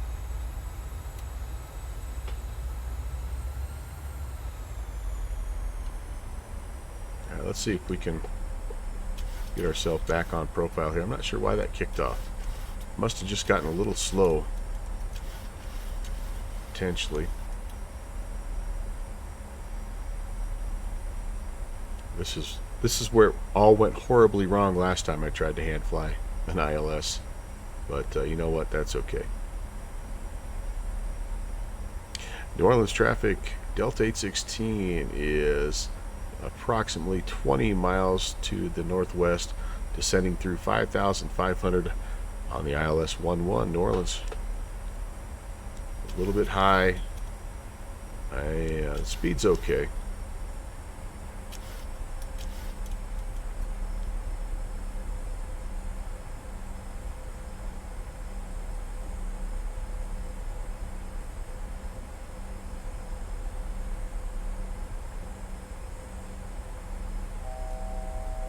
I'd actually like to re-engage here if I could.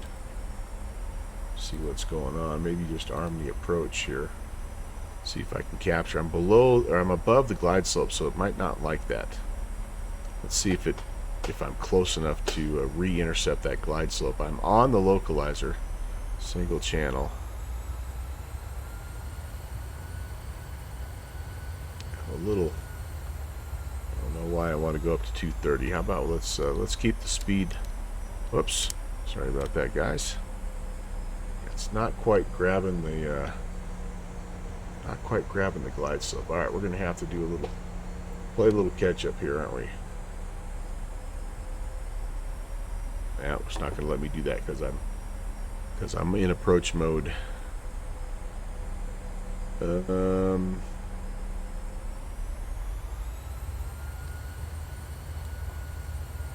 Alright, we're coming off of that. We're gonna descendezvous. No, it's not letting me descend. 717 feet up the slide. Never mind. I'm gonna have to hand fly it. Thank you, Mr. Valkyrie. This is gonna get very, very interesting now. As I head into IMC with no horizontal reference here.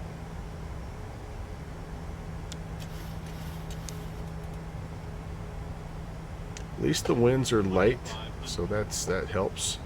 But we're all the way down to 1,000 feet here. That's our ceiling. So drifting off my localizer a little bit here. I'm still a little high. Oh man, I'm really drifting off my localizer. I don't want to do that. I don't need 3,000 feet a minute. Alright. There we go. That's better. Fast. All kinds of fast. Now I'm right of the localizer. Boy, I'm all over the place here with my localizer. I think I see the runway lights. Gear coming down. Don't want auto. Alright, this was a little ugly. Gear. Oh, that's right, I gotta drop the gear with the click spot. Alright, there we go. And we're somewhat back online here. A little bit low. Speed's coming down. Yikes. You know, not sure what happened there, but it was not standard. Let's see if we can salvage it here at the end. There we go. Flaps are 25. One more notch of flaps and we'll be fully configured.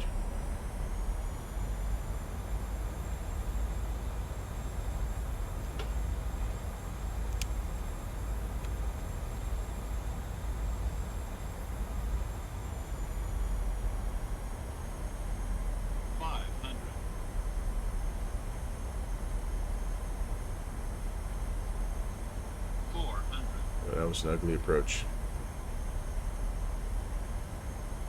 Ugly arrival, I should say. The approach hasn't been much better. I'm high. Trees make me nervous. Sink rate. Minimums. Continue. Sink rate. 50, 30, 20, 10. Yeah, a little bit left to center. Not good. Yeah. Pretty sketchy all the way through. Whoop, whoop, pull up. The rain. It was definitely a TWAS situation there, my friends. Holy cow. Okay, what do we... Is the new terminal... I thought the new terminal was over there. Yeah, there's the new terminal. Alright, there's a new terminal on this side. Looks like the terminal's over there, so we'll hang her right. We'll hang her right. Thank you for the follow. It's a miracle anybody follows after watching that display, but I appreciate it. And good fixings. Thanks for the TWAS command there.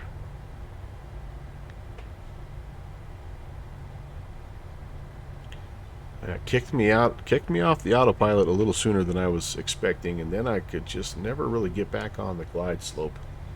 But nothing a little nose down 3,000 foot per minute descent rate doesn't cure, right? Pretty much standard, pretty much textbook Boeing procedures. All right, I'm liking this near gate right here. I don't know about you guys. Right here next to the Baron.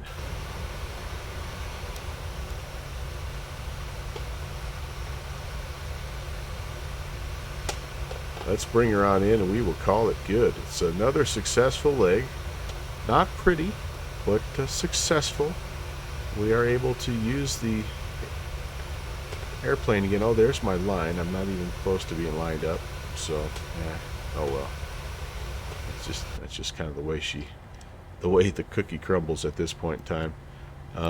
Let's set that, and yeah, I don't think I'll do a full shutdown on stream. I think I'll take care of that as soon as I'm done here, because I want to make sure that I get a little hello to everybody for stopping by and hanging out, and just thank you for a really fun day of flying.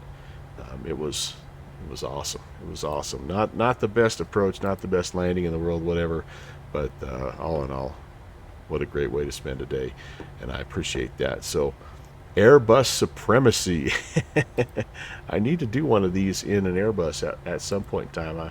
I've only done one leg so far in an Airbus. So, anyway, Iceberg did a 5-hour flight yesterday. Yeah, so you know what I'm talking about, man. You know what I'm talking about.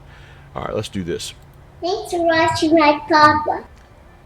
I do appreciate everybody coming in. Would like to say thank you and welcome again to the new friends here. Jonas, Manhutu, thank you for the follow. Pezzy15, Lakayla, thank you for the follow. Potato Fly 90, thank you.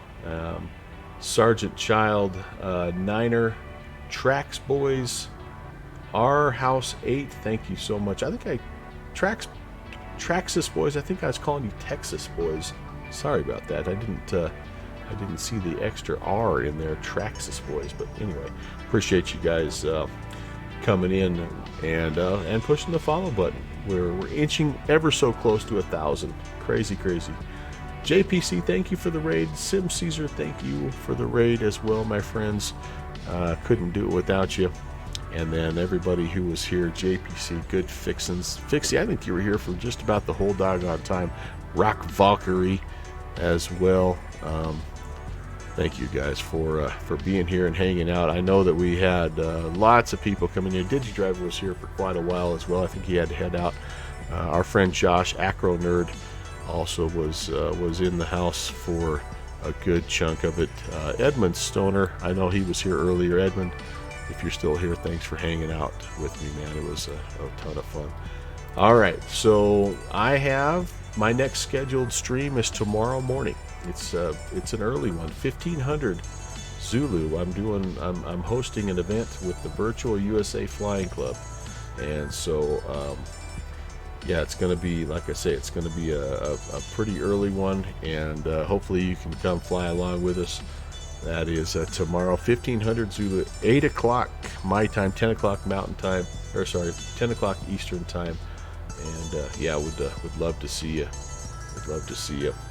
I know you guys are probably interested in that new Challenger release. Boy, there's a lot of people streaming this morning. That's awesome.